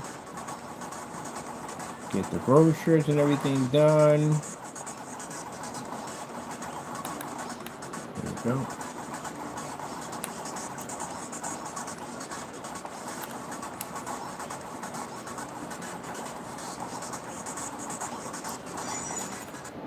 And like I said, I got people on YouTube at the end of the day who do not like me due to the fact that I don't know what for, what you hate me for, but you just don't like me. Does that bother me? No, it doesn't. Is that going to stop what I'm doing? No, it isn't. You're watching me developing technology left and right. What did I say on camera? I sat there and said, if I'm doing anything wrong at all whatsoever, the Lord can take everything from me. What's happening? My technology is advancing. I got 3 more of these to make right now this coming week. 3 more of these. I got a platinum Black Widow coming out. The new technology's already been ready. The silver, exquisite silvers, when we popping those up pretty soon. Has anything slowed down for me? Nothing at all, period. Not a thing. So, I must be doing something right. Because God does not bless the hand of the wicked. He does not support evil at the end of the day. Instead, my enemies at the end of the day aren't doing so well. So that tells you where the time shift right there at the end of the day. And my next stage after here, whether you make whatever, again, campaigns about my business, as I said before, I hired people. I got people watching your accounts or looking for any other accounts. And when they do figure out exactly where these accounts are laying at, the next step for them is to bring in somebody that can track down the whereabouts of that person and where they're located so we can begin the process of sending them out paperwork from an attorney, letting them know they're in the process of being sued. Now, I can be nice about this. Some of you will receive cease and desist orders telling you to back it down. If you don't, then we go right down, we sue you right from there. And we sue you for anything we want because we can prove to the judge we did give you fair warning. So, it's up to you. Mind you, they give you a time. They give you within maybe a week. They can give you 3 days. They can give you less than, they can give you a day to remove anything off the site that has anything with slander in our company. If we find it up there, they'll file a lawsuit right there in front of the door. You don't want to receive that letter. Trust me. You don't want one of those. So it's simple and plain, you know. Any company's going to do that. If you're going to whine and cry on camera, say, oh, he's just bullying people. So let me get this straight. You make a false accusations about a company. You lie about that company. You don't consider that to be bullying. But yet, when they contact you and let you know that you're going to be sued for your actions of what you've done, now you pull into a Karen. We don't have time for Karens in 2025. If you can't back it, then don't say it. That's where that comes in at. Now, as for my Lord already knows from the door of people trying to disrupt his Christian's blessing, and that's why he set all this up for us. If my stuff doesn't work, I should not be here, because this would be really embarrassing for me. To have play on this screen, have my screen fired up over here, that'd be really embarrassing. I got people walking this building every single day. An owner's been in here multiple times. So that'd be really embarrassing to talk all this stuff in front of a table about a product that I have to these people own this establishment and then have them come in here and it doesn't work. Unless it does work. And as for that whole trying to persuade people at the end of the day that, oh, we're using camera tricks, how would that work at a 150-inch screen pushed through a window? I'm pretty sure everybody saw it out there. How does that work? All right, then. Now remember, that statement that was made, anyone that made that statement, listen to me carefully, and we know people who said it, that's going to cost you $1 million in court. That's literally how much it's going to cost you, because of that statement right there of saying that about my company, of saying that we're using camera tricks, it's going to cost you $1 million. We don't care if you don't have it or not. It means nothing to me. If you said it, and we got you on tape saying it, and recorded, it's going to cost you $1 million. Learn about something called defamation. Before you get on camera, you start talking about things you don't know. Learn about what defamation stands for. Mayor Giuliani, voting machines, you read about that, made a statement that the voting machines were faulty and they were literally tampered with by the company itself, saying that they deliberately tampered with the machine to swing the election towards someone else's favor. Now, that voting company got very upset by that because those machines, they stand by. You make a statement like that, that's a very strong statement to make about a company. Because it means that their machines are faulty and that deliberately tampered with them in order to swing the election into someone else's favor. And you know what that company did? They took them to court. You know how much money they sued them for? $149 million. And they won. You know why? Because Giuliani couldn't prove that this actually did happen. He just made it up because he was very upset. And it cost him that much money. Now, if you went out and made a statement saying that we use cameras in our demonstrations to change and alter the appearance of our products, I can take you to federal court, which will cost me roughly $350, but altogether about $400. And since I do have you on recording making this statement, and we have a lot of people on recording making that statement. See, understand this real quick. When you see me do a live demonstration, keep in mind there are days that I do pre-recorded demonstrations. When we go to your channel and we actually watch the things that you say and everything's been documented for court. Just because you didn't see me do it live doesn't mean we don't have it. And by the time we delete the video, we have a copy of it already. So that means when we go to court, we can show proof of you in your YouTube video making this statement about my company, which means this is going to cost you $1 million. So if you did make this statement, and keep in mind 2025 is not your year, it's going to be very rough for you. You think I was going to post everything live and let them know what I'm doing? You never let your left hand know what your right hand's doing. You ever heard that term? So yeah, me and a couple of friends were online recording you guys, going into your accounts and listening to all the nasty things you're saying about me and recording you. And within the statute of limitations of what we need to do is consider fraud against my business, I'm going to come get you. You're going to slam. No cease and desist order. Those are only for people where we catch new accounts doing something they shouldn't be doing. They're going to receive that. You, on the other hand, are going to receive a lawsuit at $1 million. You know how terrifying it is when you get a letter in the mail that's certified and you open it up? How badly your hands shake? And you see my name on there? If you see my name, you know what it stands for. See my company's name on there? And you go to read down, or sometimes people can't read them. They got to give it to somebody else. They can't take it. It's a very stressful letter. And you read that, and your friend goes, "You're being sued."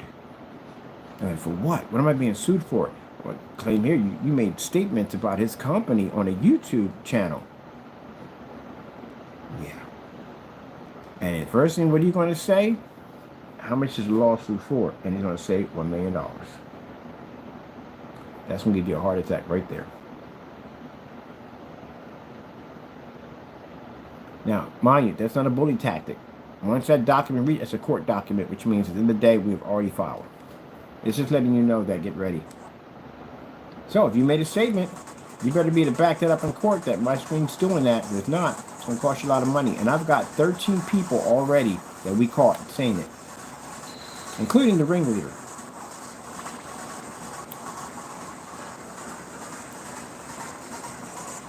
All right? There you go. Don't make statements you can't back up. I remember one time he was talking about suing me about talking about that gain range nonsense. Man, you can't even back that stuff up. I'm still waiting for this. You can't sue somebody for something you can't back up. Woo, look at that. I gotta have you one of these screens now. I got enough screens. I forgot this screen interchanges over there. We can change it whatever we want. I love this thing. Should we make a flex like this? I'm thinking I'm gonna make a dark flex. When you make a dark flex, the problem is that you're really not going to be able to see inside your PC because it's designed to sit alongside your PC case. But maybe, I don't know. We'll work on that. I don't know. Whee! Oh, wrong way. Oh, it's my turn. Where you at? Yeah. You doing kind of faster. Oh, gotcha. Yeah, this is the one I want. I want the one that actually bounces out. All right. We got pinball in this thing. That's all. It's simple and plain. You should know that. You should definitely know that. If you're in the workspace, you don't like Barbara, right? And you spread these nasty rumors about Barbara, right? Now, the problem with that is the fact that Barbara has to have concrete evidence that you actually made these statements. If she doesn't, it's basically hearsay in court. But say Barbara's friend happened to record this conversation, and this girl was saying these very nasty and hurtful things about you. That means now you have proof that Barbara went out and made these statements by recording. And that means that now you can file something called a defamation against Barbara for making statements about you that are not true. And this can cost Barbara a lot of money, including termination of her job. Because she did it at the workplace and they have to terminate her. Or they run the risk of getting sued. Woo. But yeah. So when they say defamation is a hard case, it's a hard case if you don't have substantial evidence proving that the person actually made those statements to begin with. But if you have recordings, pictures, screenshots, text messages, emails, anything that comes back to that person, you're done. And if you have no way, mind you, especially if they got you on a video recording saying this, yeah, good luck with that one. Because you're going to have to prove to that judge that that's not you and that's somebody else. And we all know how that one's going to work out. But guess what? The only thing you could do, because your lawyer's going to look at you and say, well, the best thing we could do is if that's you on there, before you can get to court, he's going to tell you, if that's you on there, the best thing we could do is probably try to work out a plea deal. You know, a plea deal, written apology, stuff like that, you know what I mean? Keep it from going any worse. Because you're automatically done.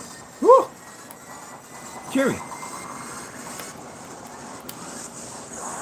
Now, the thing with Giuliani was warned multiple times. They even sent him I followed the whole thing. They sent him a cease and desist letter telling him to back it down. And he refused. He kept going in. And they warned him multiple times. Like, look, man, I don't think you want to go down this road. You might want to basically go in a different direction. But he just kept going with it. Like, I'm like, gee whiz, this guy's a glutton for destruction. And sure enough, they got him in court and he lost. $149 million he got hit with. Whew.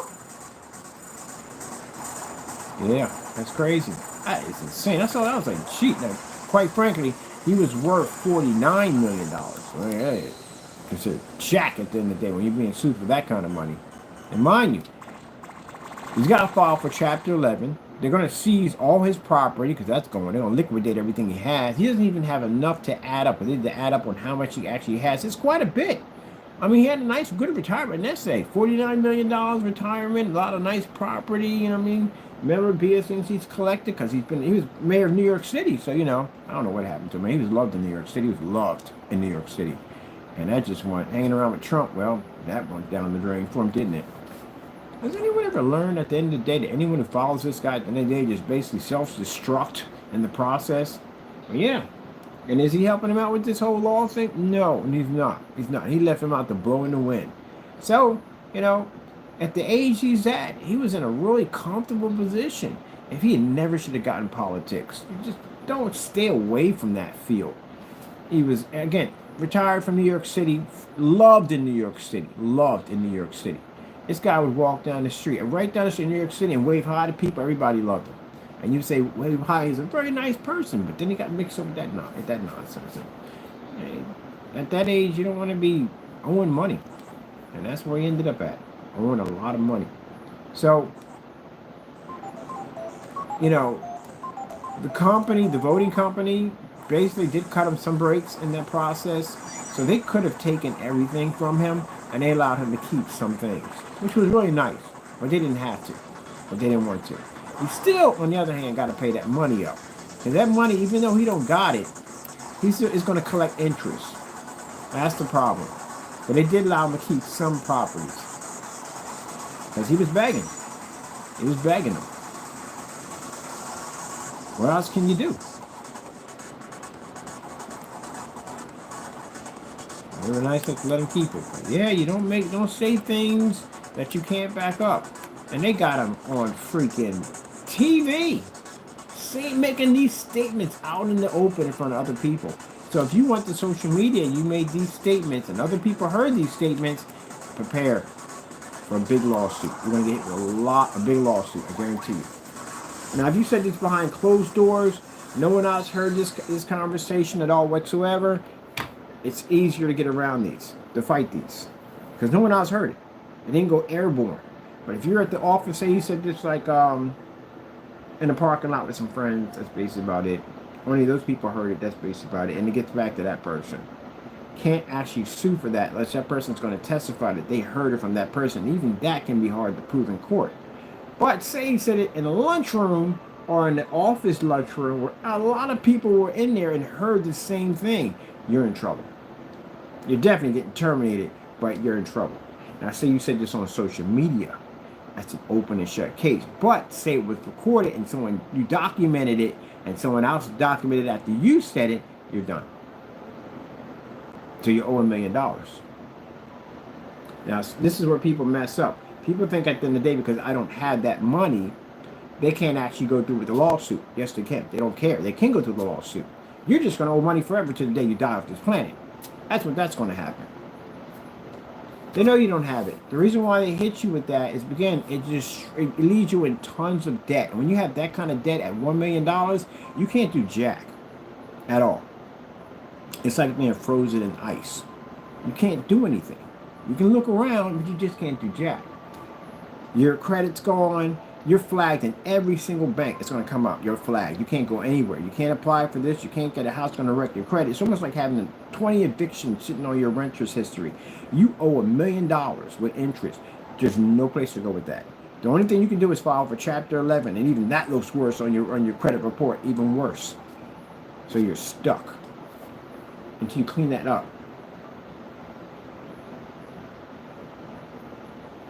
And then you get the law with the $1 million. Keep in mind, it's like trying to outrun a tree. And the way to put it, you cut down a tree. Depending on how tall the tree, the better chances you have of getting away from it before it kills you. So if that tree's pretty tall and you're trying to outrun it, there's a good chance it's going to hit you and you're going to die in the process. When that lawsuit triggers off, that means whatever you have within the reach of how much money you owe, it can take everything from you. Or it can take a little bit. So you say you get sued for $20,000 and you got $20,000 in your banking account. That means that tree's going to hit, but it's not going to touch you. It's going to take a little bit, but not a lot. I say you get sued with $1 million. You don't have $1 million. That tree hits you, it's going to take everything from you. It'll take your house, your car, your banking accounts, whatever you had, gone. And you'll be left penniless with nothing and still owe money at the end of the day and can't do anything about it. You can't get any kind of help. You end up on welfare. A lot of bad things are going to happen to you. You might even get that because of a lawsuit. So a number of things that could go wrong with that. You're going to end up definitely on I'm not saying welfare is a bad thing for other people because people are going to get on their feet, but that's where you're going to end at. And it's bad when you basically worked hard, get a job, build your house, got money in the bank, you're doing well, and you get hit with a lawsuit. That's going to take everything from you.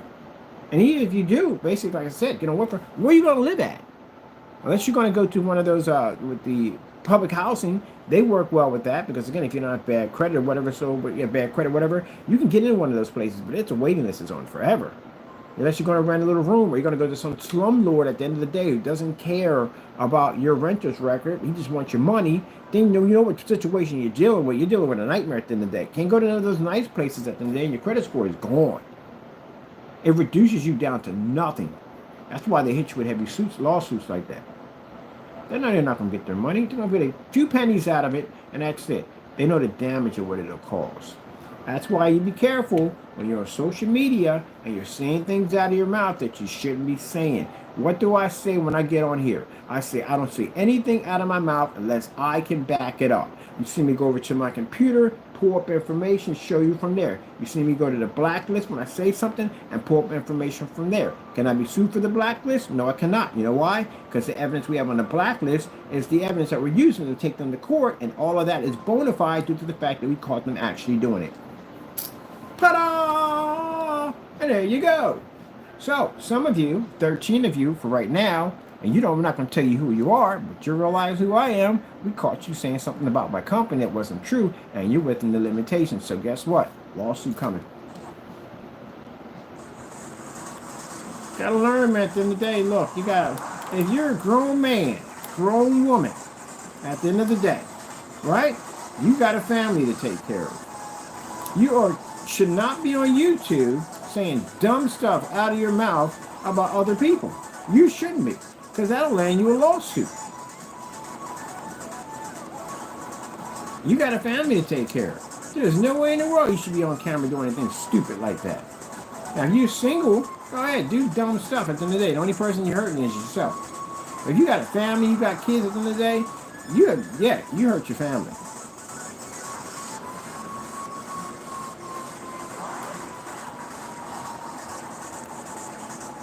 You know better than that. Come on now. You're past the stage of being an adolescent or a teenager. You know better. So you should not be doing anything like that whatsoever. Your job is to protect your family. That's what your job is to do. Provide and protect your family. You are not protecting your family. You are not providing for it if you're on YouTube acting like a child. Grow up.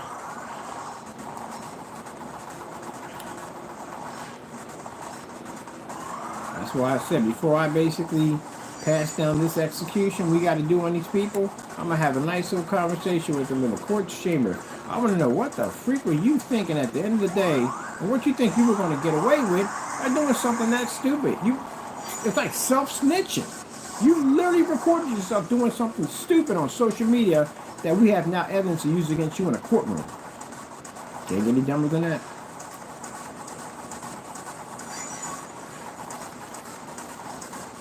And like I said, unfortunately, because of the lawsuits we have against this other individual, I'm dead serious. I literally got to call these people to go through. I looked it up. They got to do a background check on him now. They got to figure whether or not he's here. Like he really should be here. They literally have to do that. Because again, we have to make sure he's a U.S. citizen before we can file. It has to be done. I'm going to be out of some money. I'm not going to be out of no money for this nonsense. I got to make sure. So worst is going to happen is we have to give his name, we have to give his full name, we have to give his address, and they're going to dig him up from there and see if his paperwork is correct. Now, if his paperwork is correct, which we hope it is, because I do want him to be in court, I definitely want him in court. I'd rather not have him deported. Like I said before, we don't want him deported. But if he doesn't have paperwork, that's what's going to happen, unfortunately. And we have to find out because, again, I'm not going to pay money on something that I find out we can't get it to stick if he doesn't have papers to be here. That's just pointless at the end of the day. But the bad thing about it is that when they do the research and they find he doesn't have papers, proper authorities are going to be called and they're going to pick him up. Now, see if he did things by the book. If he basically, even you're a citizen or not, he's still going to pay. Now, I don't know what he's saying on his YouTube channel. We don't care. All I know is I have to contact these people. I have to make sure that we can get a background check to make sure who he is. If he has papers here, if he does have paper here, that's fantastic. If he has a green card to be here, that's fantastic. If he's been born here, that's fantastic. Because that means now I can pay that money, get him in the courtroom, and sue him and get what has to be done. That's fantastic. But if he's not, then they're going to deport him over. And the worst thing about it is he's going to have an immigration violation against him, which means he committed crimes in the United States, which means it makes him ineligible to come back. I talked to one of the attorneys. I told you, got immigration attorneys in here. I explained to my situation. Said, yeah, you're going to have to. You got to. Because there's no way in the world. You go to court and pay all that money out and then turn around and they can't prosecute him. You're out money because that's not refundable. None of that stuff is refundable.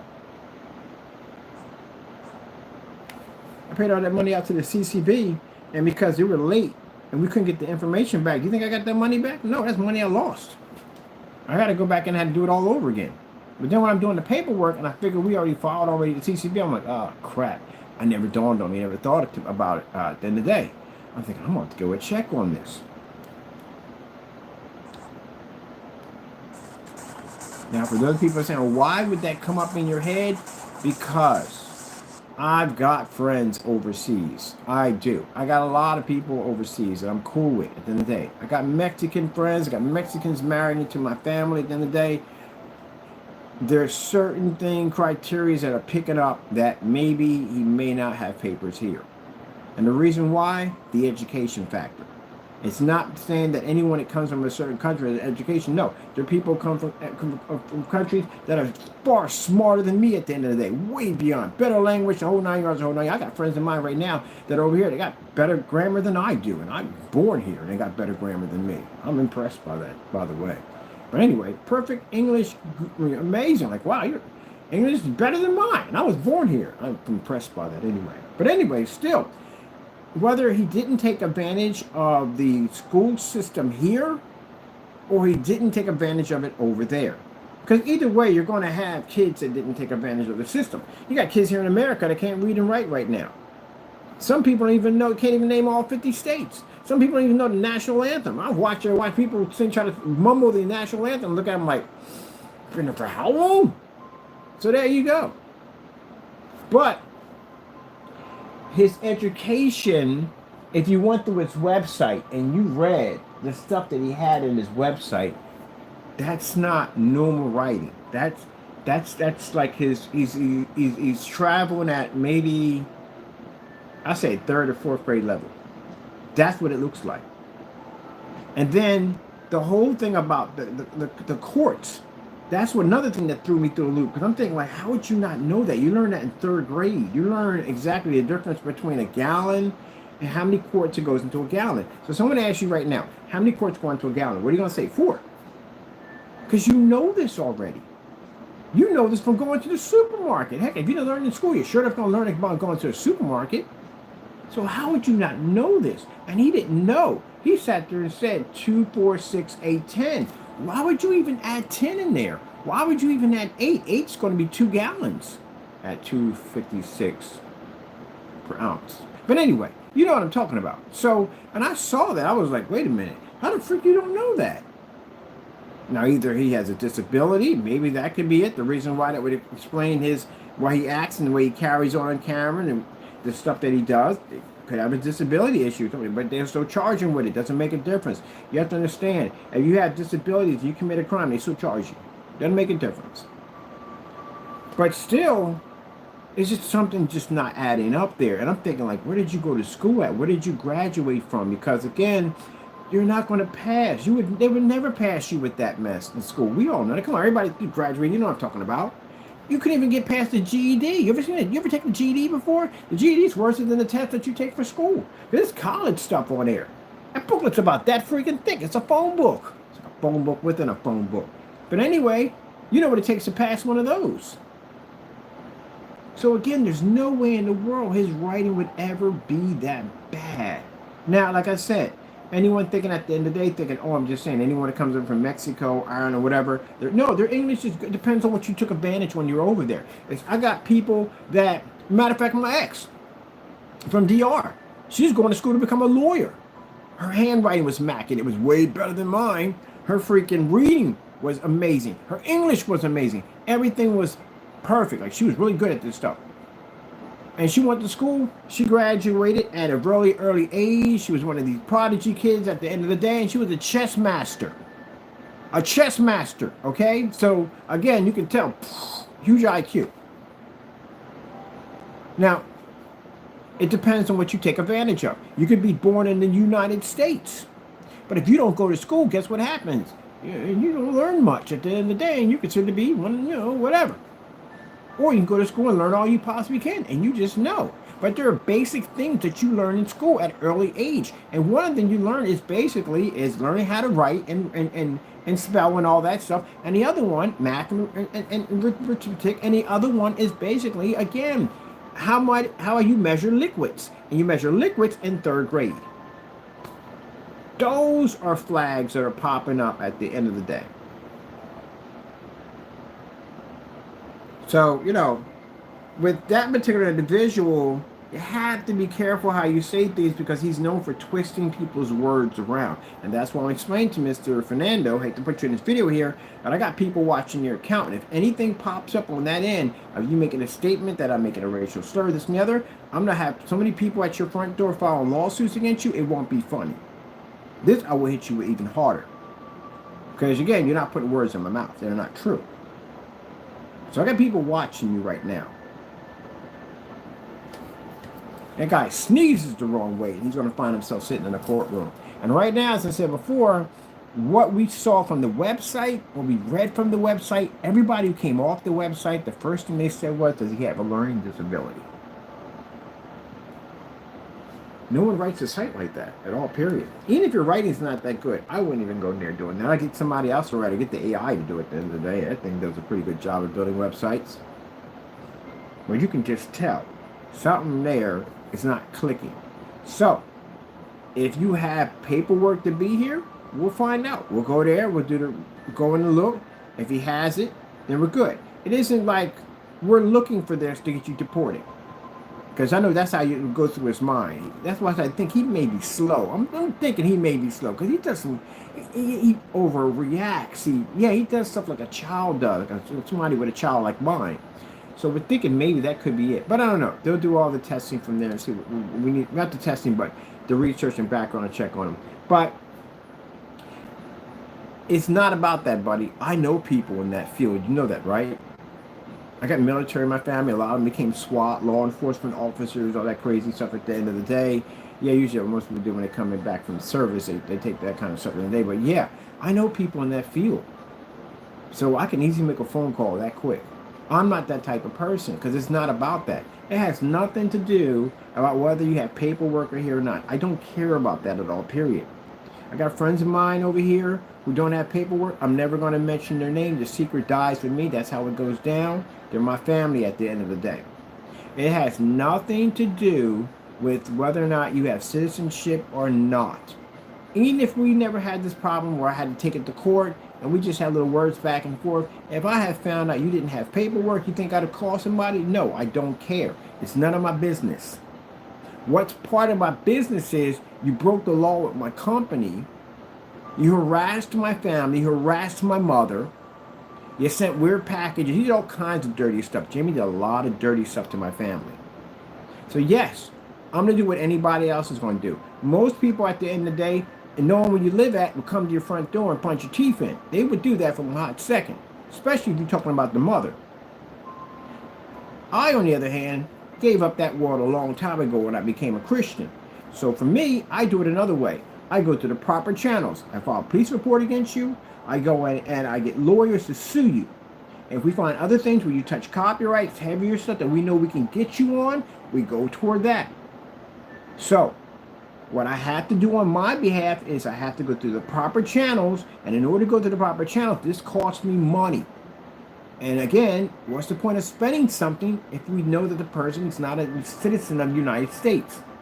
So we have to find out. Unfortunately, of us finding out and looking and going through these agencies, they're going to basically, if you pop up not having this paperwork, they're going to send authorities to your building to remove you. You know, I don't understand this. If I came here, or if I came to any place at the end of the day, and I didn't have proper paperwork, you've been here long enough, you could have got citizenship. If he doesn't have paperwork, he's been here long enough, you could have got citizenship easily. But if I did, I wouldn't get in trouble. Even if I was, or I had citizenship over in any one of these countries, I'm not going to go over and get in trouble. Especially messing with government documents. I don't want to mess with that. That's crazy. And that's why I couldn't understand when we're looking at him touching the copyrights over and over again like that. I'm like, what is wrong with him? Like, does he know he's going to get in a lot of trouble for this? And that's why we got the lawyer. We sent the lawyer out to him and said, hey, look, man, we need you to back off these, okay? This is going to get you in a lot of trouble. But he just kept going in. He kept going in. He kept going in. He wouldn't stop. Now look where we're at right now. Now you got the orange man in office. He wants Mexicans out of the country. I don't know why he has this hatred for them. I don't know why. It's weird and it's strange. He's not talking about any other races the most, just them. I don't know what goes on with that. He's a weird dude. And then the situation we're at right now, unfortunately, we got to figure out if you're here or not. So if you're a United States citizen, that's fantastic to me. If you have your green card, that's fantastic to me at the end of the day. But keep in mind, we need you in court because I need to get my peace of mind at the end of the day. I need to get my justice, Mr. Fernando. What you caused to my company, what you caused to my family, what you caused to my friends. I need to get my justice, my closure.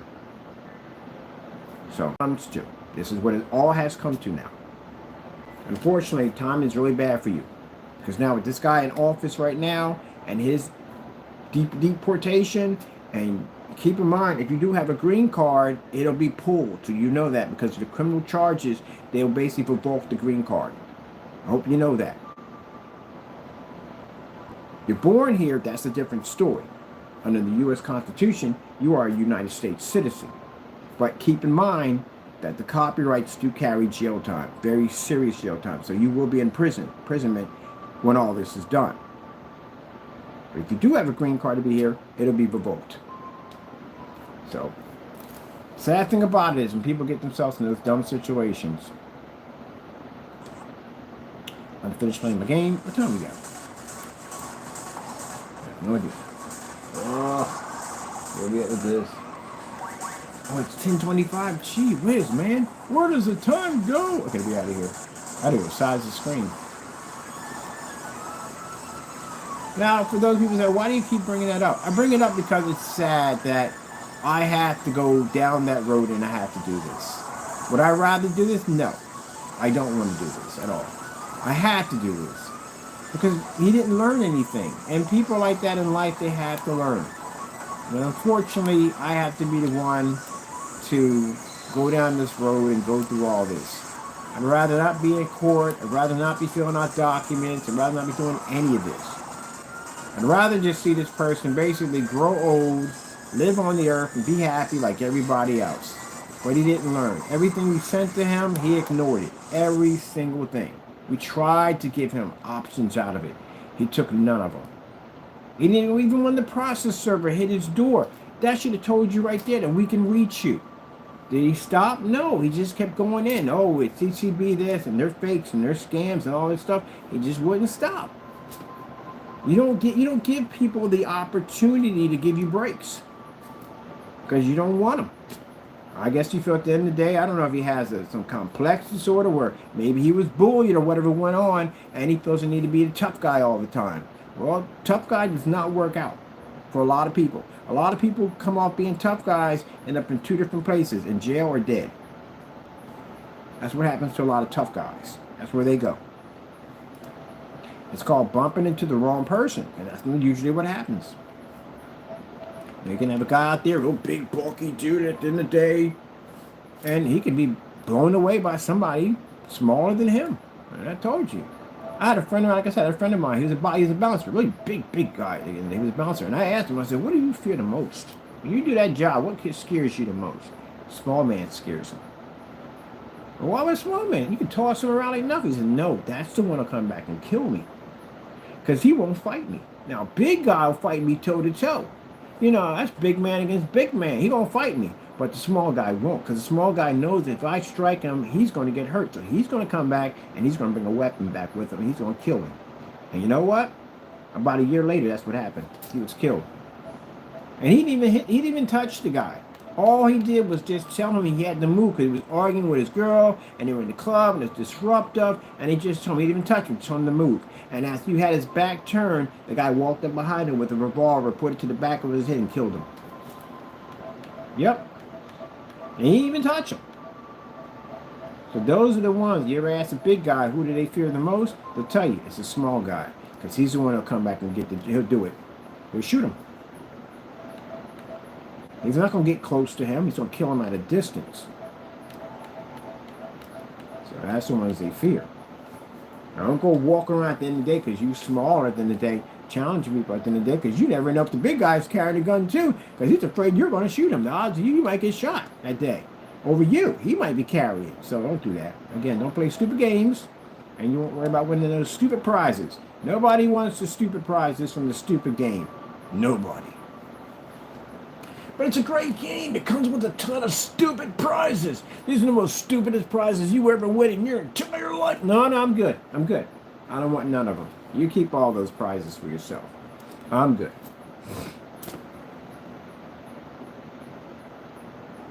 Nope, not even worth it. Flashing images. Yeah, I know that one. I don't have seizures. I don't have issues with that. Never had that problem. Ever. For the game.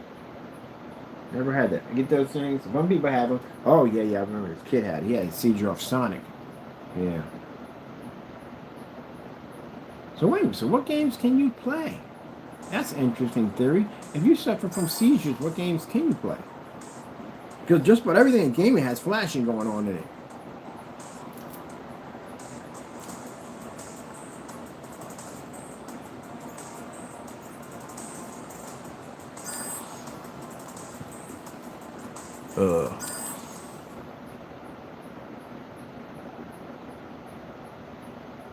Oh, yeah, I remember that game, man.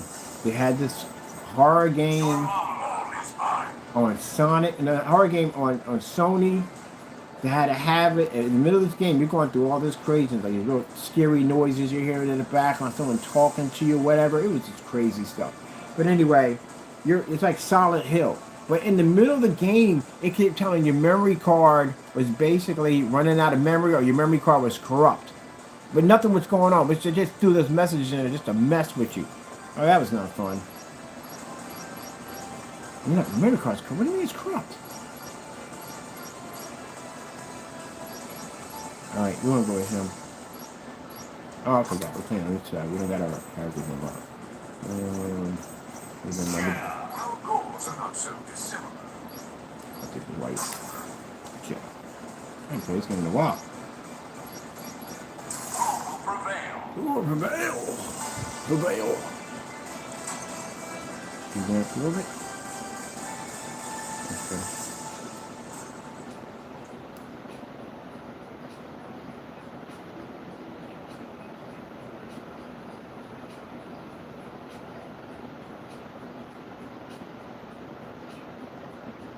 No matter what realm I occupy,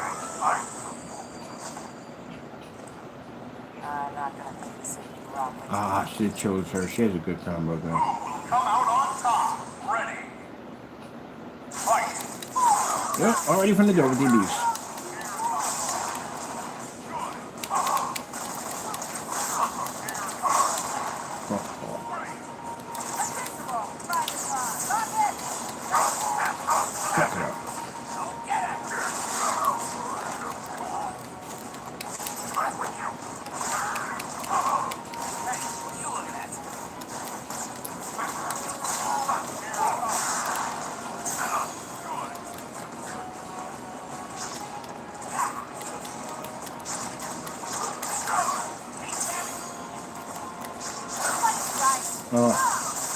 Now you tend to block that? No, we did not.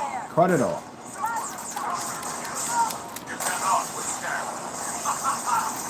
And she blocked that.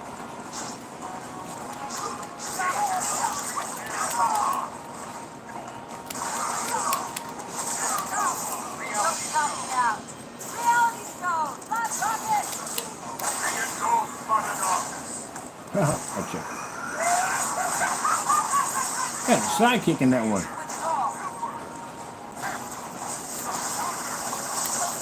Really? Time zone.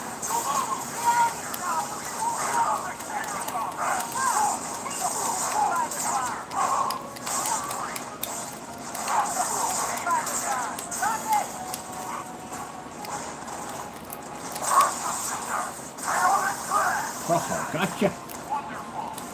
This one, that barbecue. Back it up. Back it up.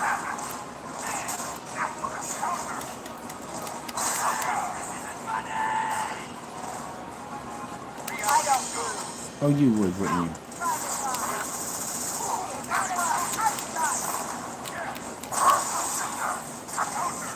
Oh! That's not good.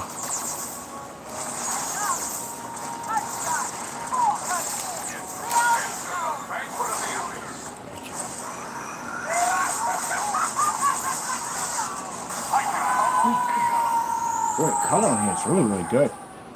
Super. You shall live on this part of me.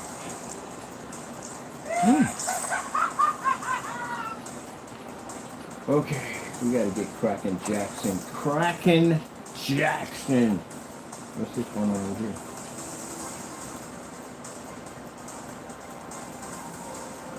We need to make a bigger version of this one, so definitely gonna be doing that one.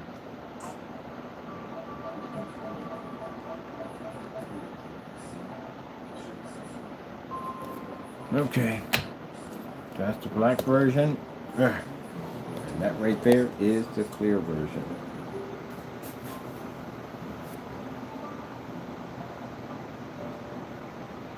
Get to work, got things to do.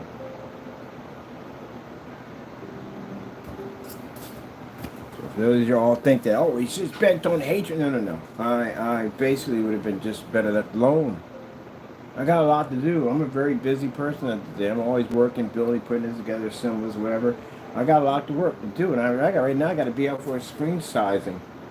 I got to measure someone's wall for a screen, so I barely ever get time to do anything fun. So I don't want to be in court. I don't want to be sitting in a courtroom all day long when I could be building and designing something or making something. You know what I mean? Unfortunately, I have to be in there because people are idiots who don't know how to leave stuff the freak alone. Mind their own freaking business.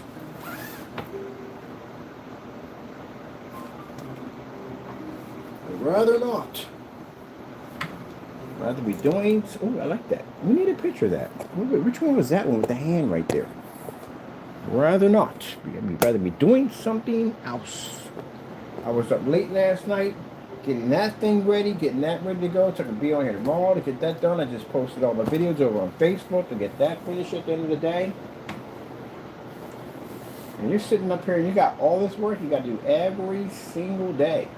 Don't get me wrong, I love what I do for a living, but come on, man, I work hard at the end of the day. I work extremely hard to get my company where it needed to be at. I paid a lot of money to get my company where it needs to be at.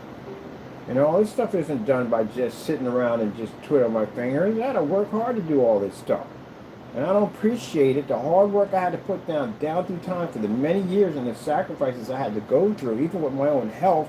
And I got individuals that are going to come out there and talk trash about my products and make up fake accusations about my company that are not even true. So yes, I am going to take it to court and sue you because I have that right and I need that closure in my life. But unfortunately, with one of them, he may not have documents to be here, and that's jacked up because I'm against deportation. I'd rather not have it see it happen to him. But what other choice do we have? I can't let this go, and I can't forget about it. He's done way too much stuff for us to forget about it. So we have no choice but to go forward. So if he has a green card, that's gone. They're going to get rid of it. He's going to lose his green card.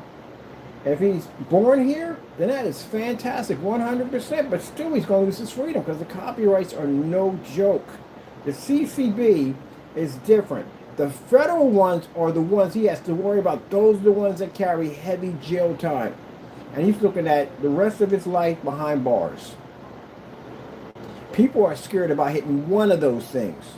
Even more terrified if you hit two of them. If you hit two of those, that's 10 years for touching two of them. He has over 10. You know how bad that is right now? Not good. Really not good. So no, it's not good. Unfortunately, someone's going to have to go through the same process that I had to go through. But at least when I did it, I was a kid. I didn't have a family. Didn't have much at all. Just a 16-year-old kid. So I really didn't have anything established at all, period. When you have everything established, you got a family and all that stuff like that, and you're going to lose all that, that's pretty bad.